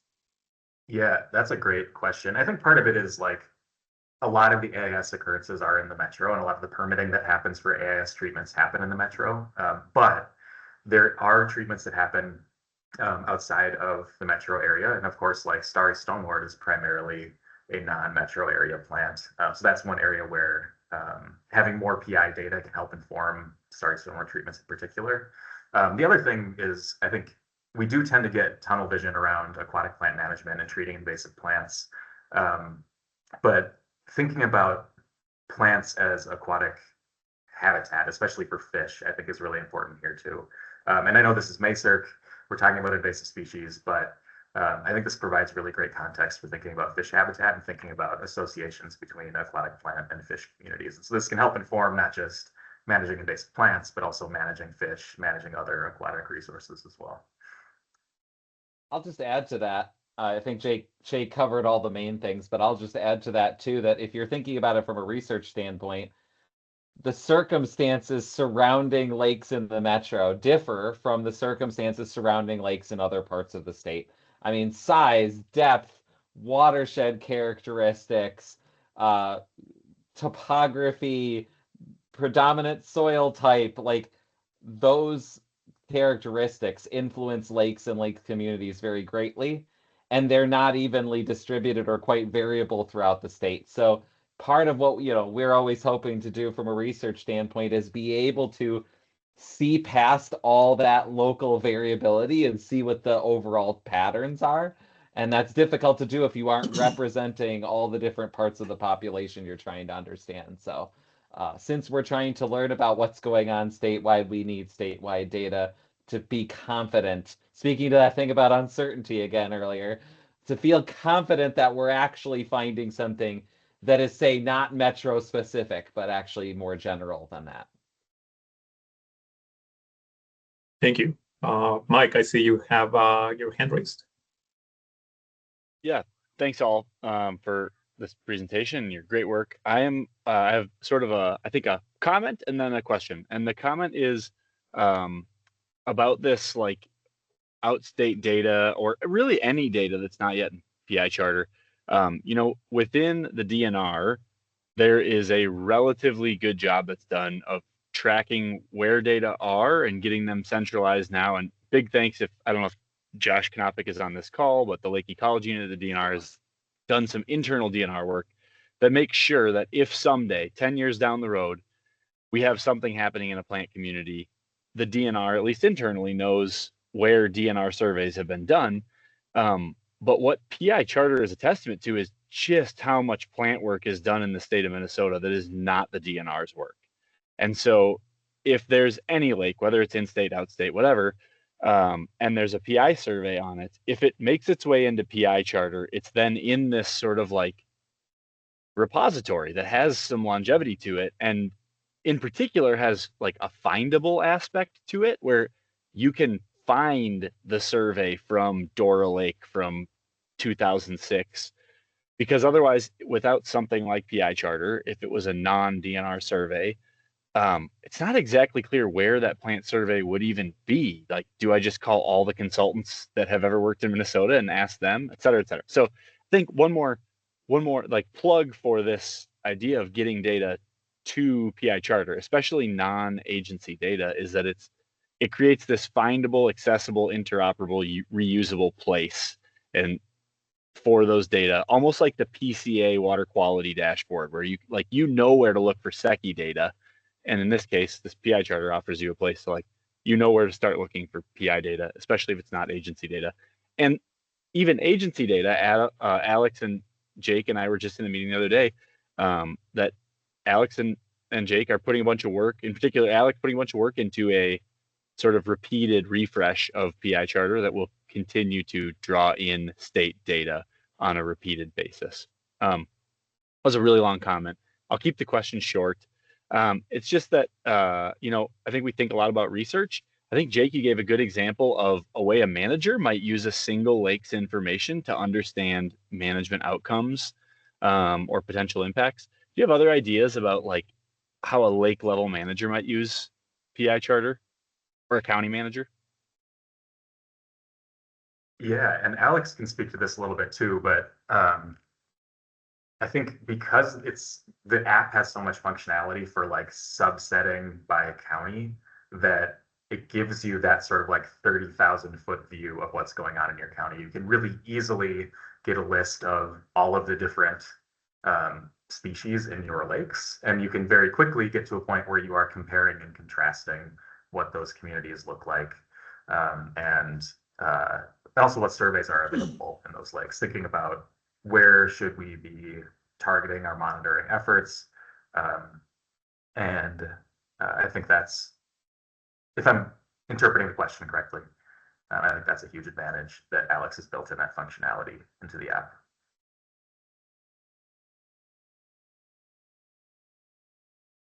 All right, thank you. Doug, I see you have your hand raised. Yeah, thanks, Rafa. Well, first of all, congratulations, guys. This is a fantastic tool. So my question relates to something that Mike brought up, but I also brought up in the chat. So we've got the data from the PI charter, and then we also have the infested waters list. You want more data from across the state, mostly from outstate locations. Are you thinking about how to prioritize which additional lakes you need PI data for? That's a great question. And that was something that we're thinking about for the invasive aquatic plant management project as well, of like where can we push a little bit, and that's Right. something that we recently have had some good conversations about, trying to figure out where our gaps are and like where do we need to do some targeted outreach to get more data. And I think that has a lot more to do with organizations than it does geography. And so I think help from this group in particular for getting more of those like non-metro area lakes could be really valuable. Of like if you have PI survey data, I know that was a huge investment on your part, and getting it into PI Charter can help just maintain its utility internally to you, but also contribute to this broader understanding in the state as well. So Yeah. if people need help with getting things submitted, like please reach out. The submission tab is extraordinarily easy thanks to how Alex put it together. But So I really think the counties would be able to help you in this area. Number one, they submit their metrics reports to us, and a part of that metrics is one endpoint is what species are they surveying for, and how many water bodies. So they've already gone through likely a priority process to identify which water bodies in their counties are the ones that they want to service based on their capabilities. So I think we could tap into that local knowledge to help you get that next sort of layer of priority water bodies to monitor for. yeah, thank you, Doug. Yeah. And sorry, go ahead, Alex. Oh, I'll just add that, I showed how to filter by counties, right? I mean, I think if a county manager were to jump on, and if they know their lakes in their county as well as that many do, you click that select all, and you get a printout basically of all the lakes that have surveys. Not all of which will be current, by the way, but at least you'll know they have at least been surveyed at some point. I'm guessing a lot of county managers would be able to say, I see what's not on this list automatically.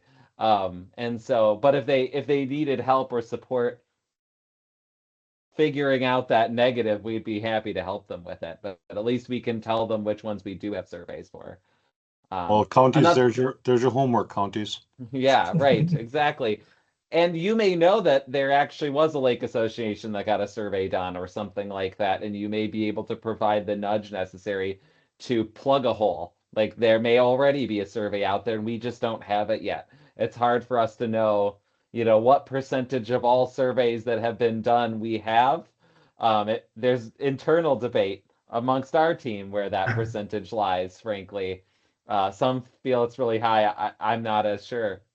So that's another place where counties can absolutely be a help, is by helping us scout out data that they may have an inkling exists somewhere, or they may be able to encourage lake associations or other groups to pursue a PI survey. And that's actually something we can help with. We provide in the app some template contract language. So if a group contracts with a contractor to get a PI survey done, you can incorporate submission into PI Charter into the contract so that there's actually contractor time and the expectation is there that the survey data will be shared and all that good stuff. So it's kind of a win-win for both parties. And so that's another thing I draw our attention to here, especially for our county folks. Yeah, and so the folks that are here on the call or on our workshop today certainly can reach out to you guys individually, but there's also not all the counties are probably represented in this workshop. So if there's a way that Rafa and I can help facilitate making that contact with all of the counties, just let us know. Thanks, Doug. And I would point out that we had just mentioned a little bit earlier about Starry Stoneward grant funded projects are going to need delineation or whole lake surveys. And we have a lot of questions about native plants in Starry Stoneward. And so if there's any way, we don't know what that's going to require right now, but perhaps that could require point intercept information that could then be fed into PI that isn't going to give us near-term answers, but we might be amazed what we find in the future. Yeah, that's perfect. I think that's a great use case of like, we have a grant program, we have this place where we can put data, and we have a way to make that data like contribute to that long-term progress on a really troubling invasive species. The other thing I wanted to mention is one thing we sort of proposed for the next phase of research is thinking more about smaller scale treatments. I know PI surveys can be prohibitively expensive for a lot of people. DNR uses like research grids where it's like a portion of the lake still in that gridded format. And we really want to sort of dig into like helping design those surveys and helping think about how can we integrate them into maybe PI charter, maybe more of our research workflows, to think about like changes at smaller scales where it's like, I can't do 600 points in my lake, but I could do 100. I think there's a lot of questions and opportunity there. And hopefully the next couple of years, we'll be digging into that more. All right, well, we're right on time. So yeah, thank you both for this great presentation. There was a lot of great conversations stem from it. So yeah, and hopefully counties are able to get more involved and getting those PI surveys over to you. So thank you again. Now we're gonna move on to upcoming DNR pilots. So I wanna invite Eric Kenny and April Rust along with some of the team, because all of these DNR pilot projects are, and everything at the DNR is a group project. So if you wanna come on, please do so. Hey, Rafa and all. Hello. Okay. All right, Eric. So I guess you can start, and then we'll move on to April after you. Okay, sounds good. I'll share my screen. Hopefully it all works fine.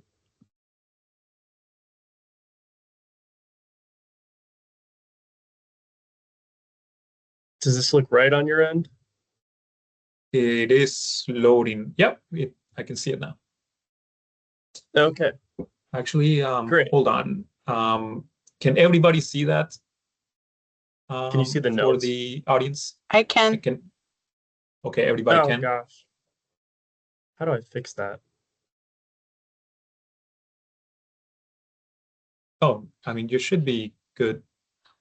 Yeah, no, that's it's there's somebody outside of DNR that's who we're testing, because it's Yeah. if you're So joining by a really? phone, you Yeah. might not be able to see it. Yeah, Okay. Eric. So maybe can can you just anyone share your not see screen? it? Yeah. Can everybody not see it? Wait, how do I stop sharing? Looks good on our end. Oh. Weird. Now it's April, do you gone. want to just go so I can try to figure this out? Yeah, sure. Okay. Yeah, I can jump in. Hold on a second. Let me grab mine. I am not going to try and do the present in Teams fanciness just in case somebody can't see it. So I'm going to go old school here. And Rafa, as I get started, would you also add Christine Hakala-Kunz as a presenter? Because she and I are going to do a quick handoff and each do a 5 Yep. minutes. Just did. So perfect. Thank you. All right. So hello, everybody. My name is April Rust, if we haven't met, and I'm one of the aquatic invasive species trainers at DNR. I focus on lake service providers. And I am gonna, I can't talk and start my presentation at the same time, apparently. So I've got that going, and I'm gonna quick do my share, and then we'll get going. Here we go, and share. All right, so Rafa, if you give me a thumbs up, is that looking okay? All right, perfect. So what we've got going here is one pilot project that is well, here's our fancy name for it: from awareness to action, a communications framework for shoreline equipment AIS prevention. And I want to give a shout out to project team members, many of whom are in the room today. And we'll just jump right in. So what we're doing, the origin of this was that we had request from a county partner in Washington County probably about a year ago at this time. Reached out and had some questions and concerns. I'm just hearing a lot of feedback from Lake Association members and folks that were concerned in the area about a series of zebra mussel infestations that had happened in Washington County, and some questions and concerns around lake service provider businesses, dock installers is my shorthand for today, that were not permitted or not properly following their permit conditions. And then also the third piece was dock and lift movement in the fall, especially late fall when watercraft inspection, when there's just not as many watercraft inspectors on the landscape. And so this trifecta of issues, something that we put together a small team to talk about because it's not unique to Washington County. This is probably something that a number of you are familiar with, at least aspects of this. And so what we wanted to do was figure out, could we test out some good communications to make improvements to people's understanding of the 21-day dry time and what to do with docks, lifts, and associated equipment is the statutory language, but think swim rafts, that type of stuff. And so we put together, we've been developing and want to pilot some communications, social media and traditional media communications focused on shoreline equipment specifically. And so we're targeting Washington County. We started this and with the initial hopes to launch this last fall, and we did a very light launch last fall, but realized we were pushing it. We had to produce a lot of things over the open water season with our photographer and videographer, so it just, as always, takes a little bit longer than expected. So we are queuing ourselves up for this season, and we're targeting Washington County. We wanted to design this and test it out to hopefully have easy replication in other parts of the state over time. So that's one more thing, and then I think I hand it off to Christine.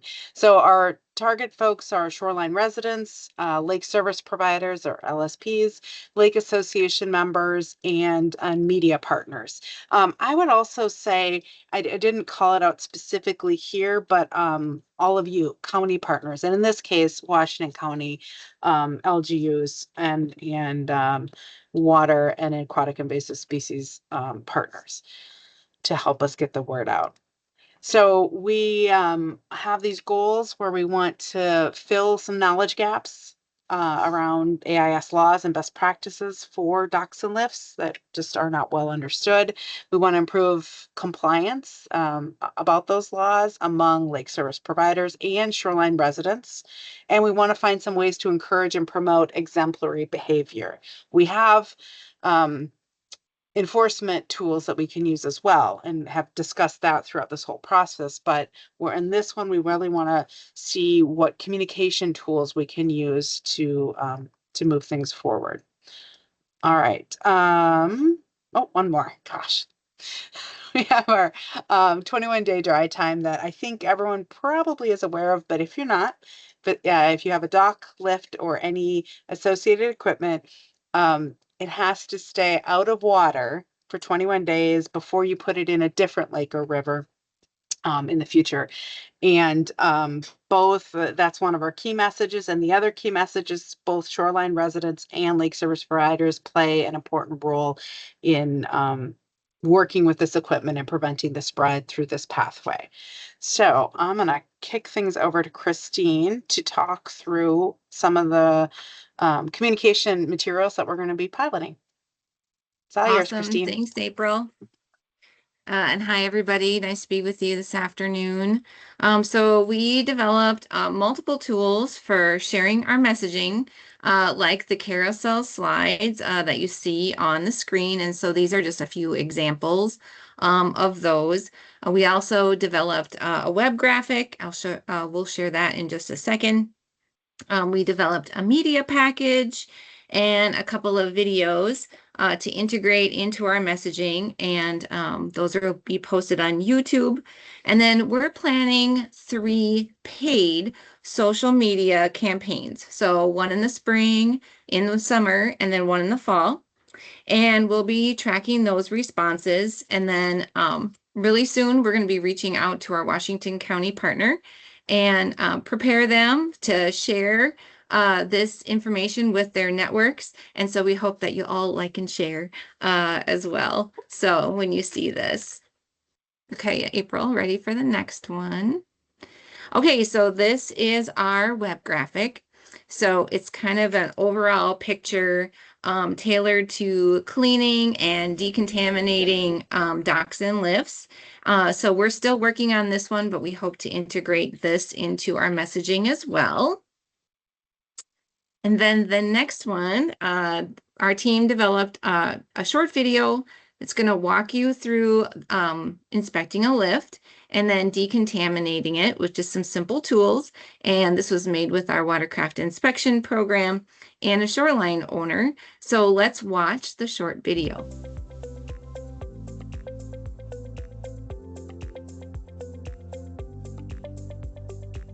Shoreline residents and lake service provider businesses both play an essential role in protecting Minnesota lakes and rivers.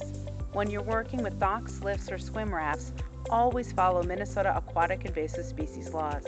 Whether you move docks and lifts as a shoreline resident or as a hired lake service provider, you always need to clean, drain, and dry the equipment and dispose of any plants or animals you remove before transporting it. In addition to decontaminating equipment, Minnesota law requires that docks, lifts, and swim rafts stay out of the water to dry for 21 days before installing into any other lake or river. Pay special attention to this when you are buying or selling a used dock or lift. If you work for a lake service provider business, make sure you're up to date on your required training and permitting and your employee certification. If you hire a business to install your dock or lift, verify that that business is on the DNR's list of permitted lake service providers. Whether you're a shoreline owner or a lake service provider, making sure you clean, drain, and dry your dock, lift, or swim raft prevents the spread of aquatic invasive species and keeps our waters healthy. So that's our short video, and we also developed a longer video that we filmed with a lake service provider, and it goes into more depth about decontaminating docks and lifts. So we're going to be hosting that on our DNR YouTube channel. And then lastly, if you want to go to evaluation, thanks. We'll be assessing each social media campaign. We're going to adjust as we go because, of course, this is very much has been a learning experience for the team for sure. So after the fall campaign, we're going to assess the success and the reach of our communications with this very small pilot project. And then we're going to be making recommendations basically for how we're going to apply this on a larger scale, perhaps in different parts of the state in the future. And then we plan to share what we learn at UMISC this fall. So stay tuned, and hope that if you're in Washington County, that you will see some of our messaging and let us know what you think. So thanks. All right. Thank you so much for that presentation. So we're going to hold off on questions for now. I guess we can get Eric in, and then at the end of this, we'll open it up for questions. And Eric, we have plenty of time. We have time built in at the end too, so you don't need to rush. Okay, hopefully this will work better. How does this work? I think you want to go, because we're seeing your presenter. You want to go in display settings. You want to go in display settings, and then you can switch it. Yeah. So you can just go back to where you were. Yeah. No. People were saying that they saw it fine before. But a lot of folks can. It's just I've found it being really spotty. So yeah, it might have been okay. Yeah, but I think, Eric, if you just present the window that you had, you just have to, on display settings, you just switch it to... I was just trying to get it on my right monitor. I don't know if you know. Yeah, but Eric, if you show that one, there's a flip monitor button on there. So go ahead, do it. All right. I've done this so many times. Sorry, this is a learning show you. Experience. All. Okay. Thank you. This is where the teacher in me is like, sure. Okay. Okay. Yeah, I've got through the same thing as well. Oh, I'm sure. Right. So you can just present. Weird. Wait. One sec. My PowerPoint's glitching out now. Sorry, everyone. Technology. Hold fast. We got time. People are patient.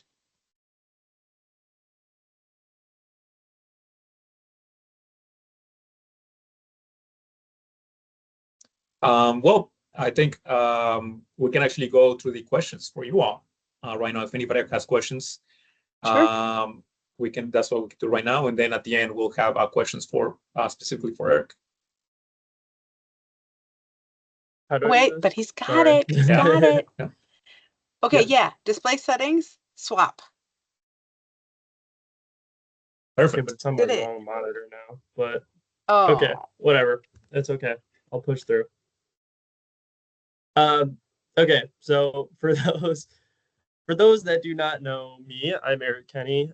Clearly not a technology expert, but I'm the Aquatic Invasive Species and Commerce Prevention Planner for the Minnesota DNR. So I work a lot with organisms in trade and that pathway of invasive species introductions. And I'm working on kind of a similar campaign to April and Christine. I'm also on that project team, but for goldfish and increasing awareness for goldfish introductions in Minnesota. So I'll cover some of that project real quick. So the goldfish problem, as many of you probably already know, the aquarium trade is a growing pathway for invasive species introductions in Minnesota. And one of the most common fish sold in this industry are obviously goldfish. We're seeing a rise in goldfish populations in natural waterways, likely from pet releases, public and professional interest in goldfish in our lakes and rivers right now is very high, but many are still unaware of the impacts that these pet releases can have on aquatic ecosystems. So the spread of goldfish is a key timely issue in AIS management and prevention in Minnesota right now. And because of that, we received dedicated funding to coordinate a campaign educating Minnesotans about goldfish and the growing concerns over goldfish releases in Minnesota. So here are our communication goals for this campaign. First off being to ensure goldfish are kept out of Minnesota waters. Second, to ensure people understand goldfish are an invasive species that may harm Minnesota waters. And then finally, help people understand the alternatives to releasing goldfish into the environment and motivate them to adopt those alternatives to release. Our target audiences are primarily casual pet owners or first-time owners of goldfish. Hobbyists are generally pretty knowledgeable and recognize that pet releases are bad or even illegal. So our focus is on these types of audiences like fairgoers who win goldfish at a fair, people who have goldfish at home, parents who don't really want to deal with the upkeep of goldfish, especially during back to school time, teachers with class pets who may send pets home with the student or just dump pets themselves, and then students like casual college goldfish owners or late high school pet owners who might end up dumping goldfish when they don't want to take care of them anymore. And then we're also targeting people who are interested in owning goldfish to teach them about what it means to really be a responsible pet owner before they take on that responsibility. Delving into our campaign strategy, this campaign will largely be carried out over DNR social media channels, that being Instagram, Facebook, and YouTube. And as kind of April and Christine mentioned, we would love interested local staff to kind of boost this messaging where they see fit if they're particularly concerned about goldfish in their area. We're also planning on using paid advertisements for this campaign to help get some legs behind some of these posts. And our plan is to geofence within primarily metro areas, as that's where goldfish have become particularly prevalent in Minnesota. Right now, we're thinking of the 7 Twin Cities metro counties: Anoka, Carver, Dakota, Hennepin, Ramsey, Scott, and Washington, and then also the Duluth and Rochester areas. So for any county staff working in those areas, just want to kind of make you aware of that and would love to connect with you on ways we can kind of work together on this campaign and boost the messaging. Then we're also planning on doing some state fair focused goldfish outreach. We have developed a invasive goldfish trading card, and then also potentially are pursuing an invasive goldfish cracker snack pack with goldfish messaging on it to pass out at the state fair. And then also over the last 2 years, we've put a goldfish in the fish tanks within the DNR building and have paired that with a sign. You can kind of see that in the bottom right here. And that's been super successful to get some visibility on goldfish and the issue of goldfish in Minnesota. Another thing that I would love to plug here, and that we could potentially coordinate on with county staff, is we have printed out some fish bags with "Don't Release Me" messaging on it, and that's seen in the top right here. The "Never Release Pets or Plants" sticker is kind of pressed onto that fish bag. And one idea that I think would be great to do is get that out at local county fairs in the summer. It's kind of a win-win because county vendors get free fish bags. They don't have to pay for that. And then we also get our messaging out at a key point in time. So if anyone's interested in coordinating on that, feel free to reach out to me. We're also working on creating a billboard design right now, although our funding for this campaign is pretty limited. So we're probably not going to have the ability to pursue that for this, but hopefully eventually we'll be able to use that, and it'll be helpful to have it kind of preloaded, designed already. And then we're also planning on running web banners on the DNR homepage alongside this social media content.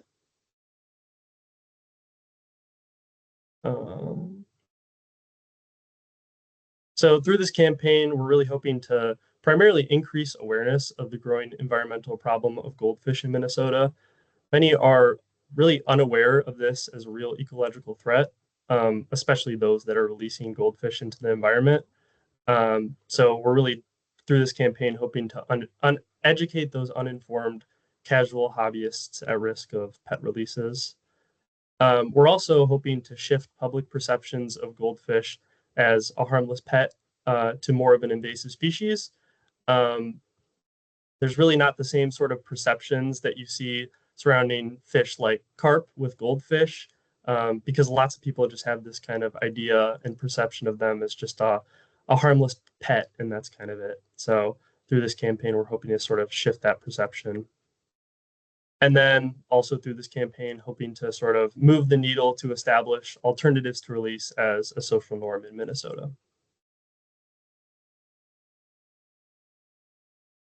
Diving into our planned posts a bit, we have 3 kind of real style posts that we've prepped that highlight the ecological damages that goldfish can have, the long-term management that is required when goldfish are established in a water body, and then massive goldfish, just because that's very attention grabbing.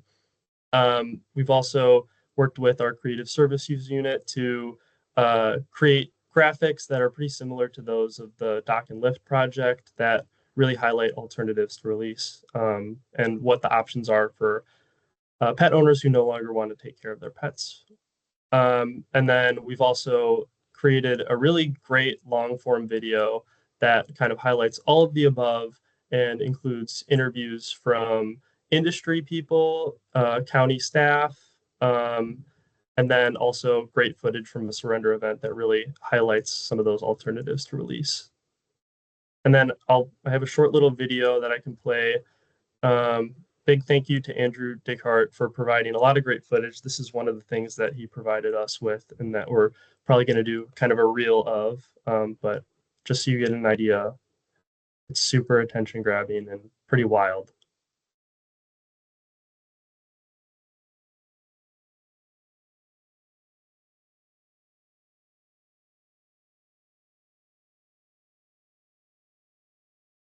So obviously very striking.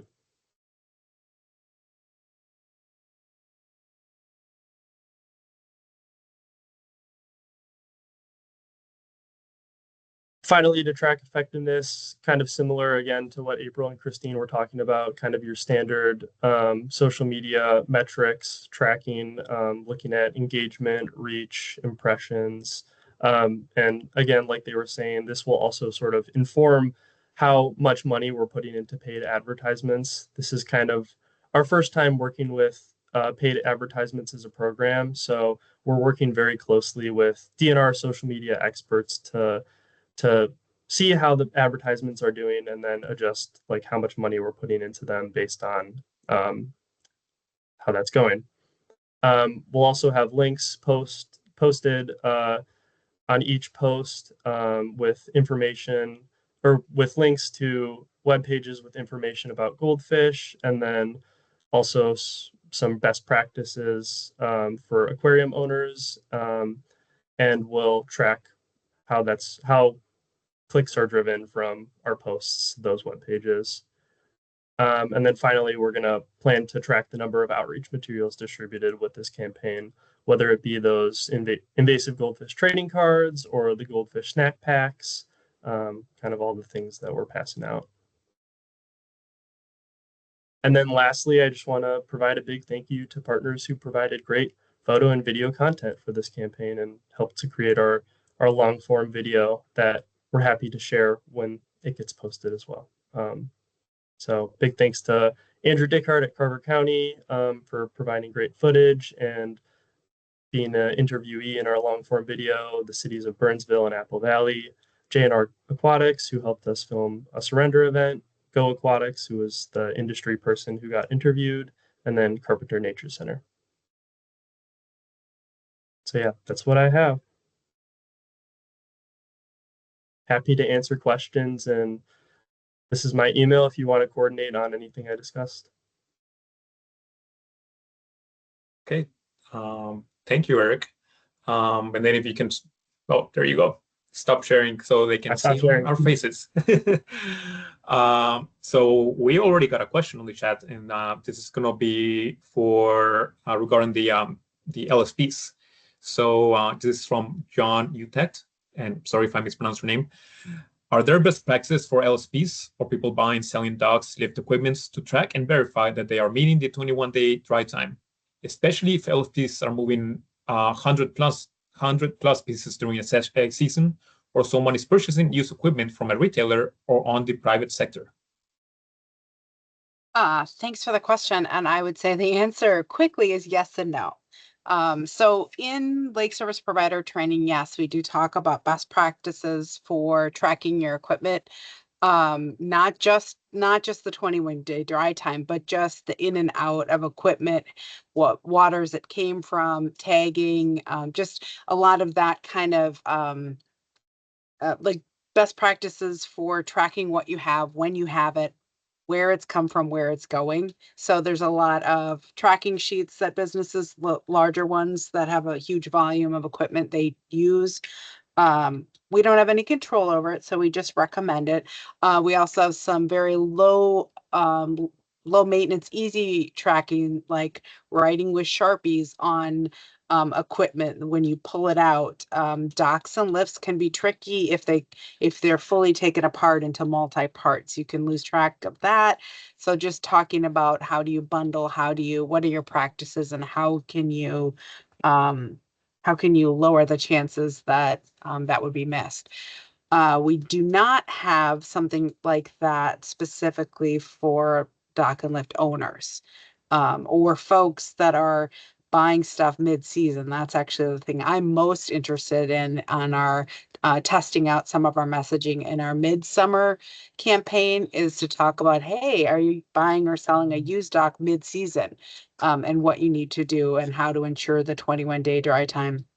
And the last thing I'll say, and then I'll see if anyone has anything else to add, is we also we talk a lot, especially when we used to do service provider training in person, but outside of class as well too. I talk a lot with service provider businesses about, they ask a lot about liability and who's legally responsible for what parts of our laws, and how do you track, and and I've had lots of service provider owners say, I'm not going to trust a person if they bring me a piece of equipment. I can't trust that what they've told me necessarily is true. It might be, but it might not. So they just set up a policy in their own business that 21 days from when I get it, after we decon it and store it, is when I sell it to the next person.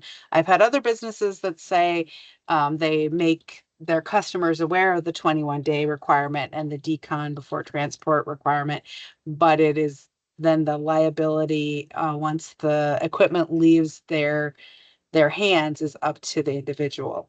So there's still a lot of room for improvement there on understanding and follow through.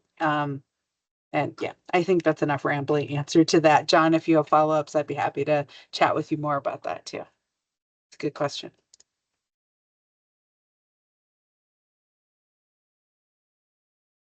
Okay, thank you. Does anybody have any other questions? Feel free to raise your hand or just put it on the chat. But I do have, and it's not, yeah, this will be a question.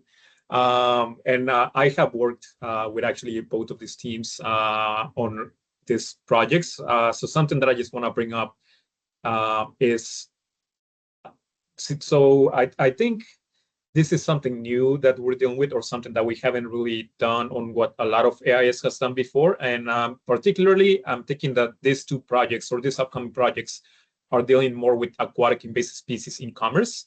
So specifically for the ducks and lifts, I mean, these are invasive species, but they're being sold by different people, and I think that's a more difficult audience, and that's also why it's a little bit more difficult to get at, because when people sell and buy things, I mean, they don't necessarily have to do it during the time when there's inspectors there. So that's why I say that this is a little bit different, and that makes it more challenging. And for Eric's projects, the goldfish one, I mean, these are invasive species that are being sold online on pet stores, and you don't have inspectors checking things online. You don't have inspectors checking things in stores. So I just want to ask, what has been during the process of coming up with these projects? First of all, how did they come up? Why was there a need for them? Where did you hear the need? And what are some of the challenges that you have seen as you've been coming up with these pilots? Anybody can start. Who's brave enough? I'm happy to, but I, as the extrovert, I always go first. Eric, if you want to be my guest, but if you want a minute. I'll take a minute. It's a really challenging question. And Sure. I think it's something that we're all trying to work together to figure out. April, you can go first. I'll take a stab at it later. And Christine too, please feel free to chime in. I was just gonna say that, you know, with the docks, lift, and swim rafts, I think for me, like working on this project it's sort of like something I've wanted to do for a long time, because yeah, we inspect watercraft, right? Season in, season out, and but rarely do you inspect, I would say rarely, inspect a dock or a lift. And you know, it's something that if you go to a check station, we've had docks come through, or that are full of zebra mussels. And so it kind of just gets you wondering, like, okay, we're missing some messaging somewhere that folks are moving this equipment with attached invasive species. What can we do? And so it's exciting. We've worked on this pilot, and then it was like, oh yeah, the used market.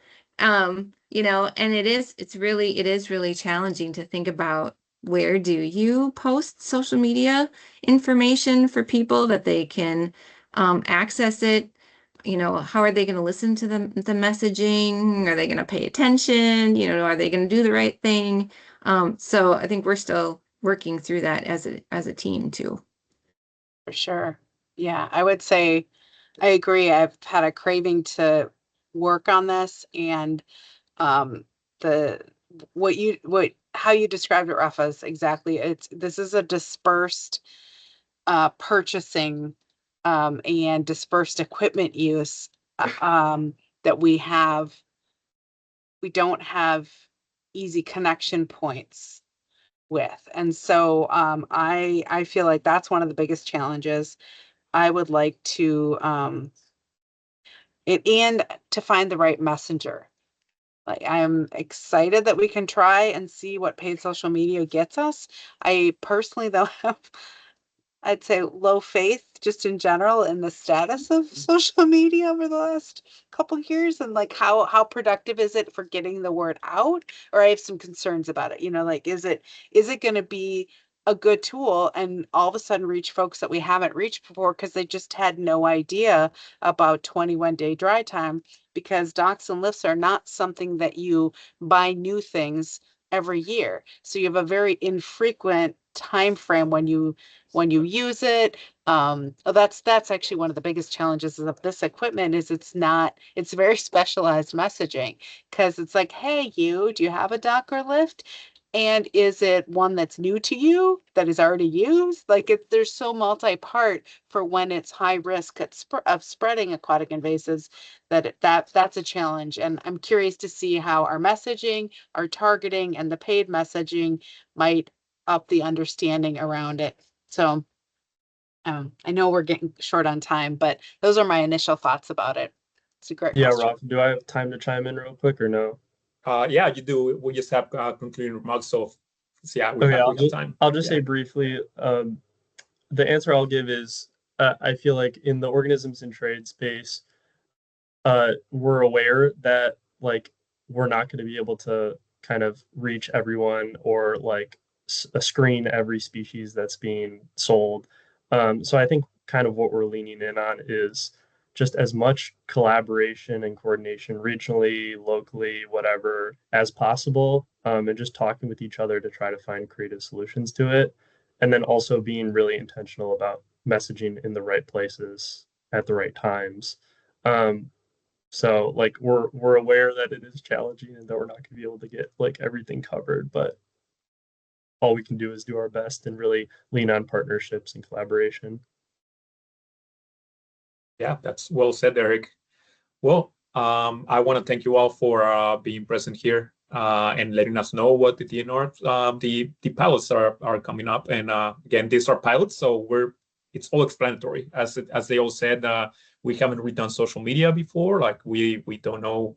We think it's gonna be successful, but you don't know. And if it goes well, then we're gonna expand later next year, and then that's some information that we can share to you all to be like, hey, like it seems like social media's doing really well. This might be something that you all can look into as well. So thank you again for coming. And thank you. Yeah, and so that's the end of our session here. Is the last one that we have for our spring workshops. Thank you all of our presenters. Thank you all as the audience for coming in and asking questions, being involved. Before we go, I do want to do one last plug-in to our workshops, in-person workshops, and I'm going to share my screen really quick so you can see. Yeah, so we have those in-person workshops on April 14th for the south side of the state. That's at Chanhassen Library, 9:30 to 2:30 p.m. And then on the 21st, it's going to be for the north side of the state, Crow Wing County Land Services Building at Brainerd from 10 a.m. to 3 p.m. Again, we have we have a good amount of DNR stuff coming in because we all want to connect. We all want to be there to be able to answer any questions for you all. If you're a veteran or if you're new to your county position, this is a great place to come to meet DNR staff, get to meet your colleagues, and just get to know what's going on. Doug, do you have anything else to add? Nope, you covered it well. Thanks. All right. Well, thank you so much again. We are having all of these workshops recorded, and we shall have them published out soon, and we will send an email about them. Thank you so much again, and have a great day. Thanks everybody for coming.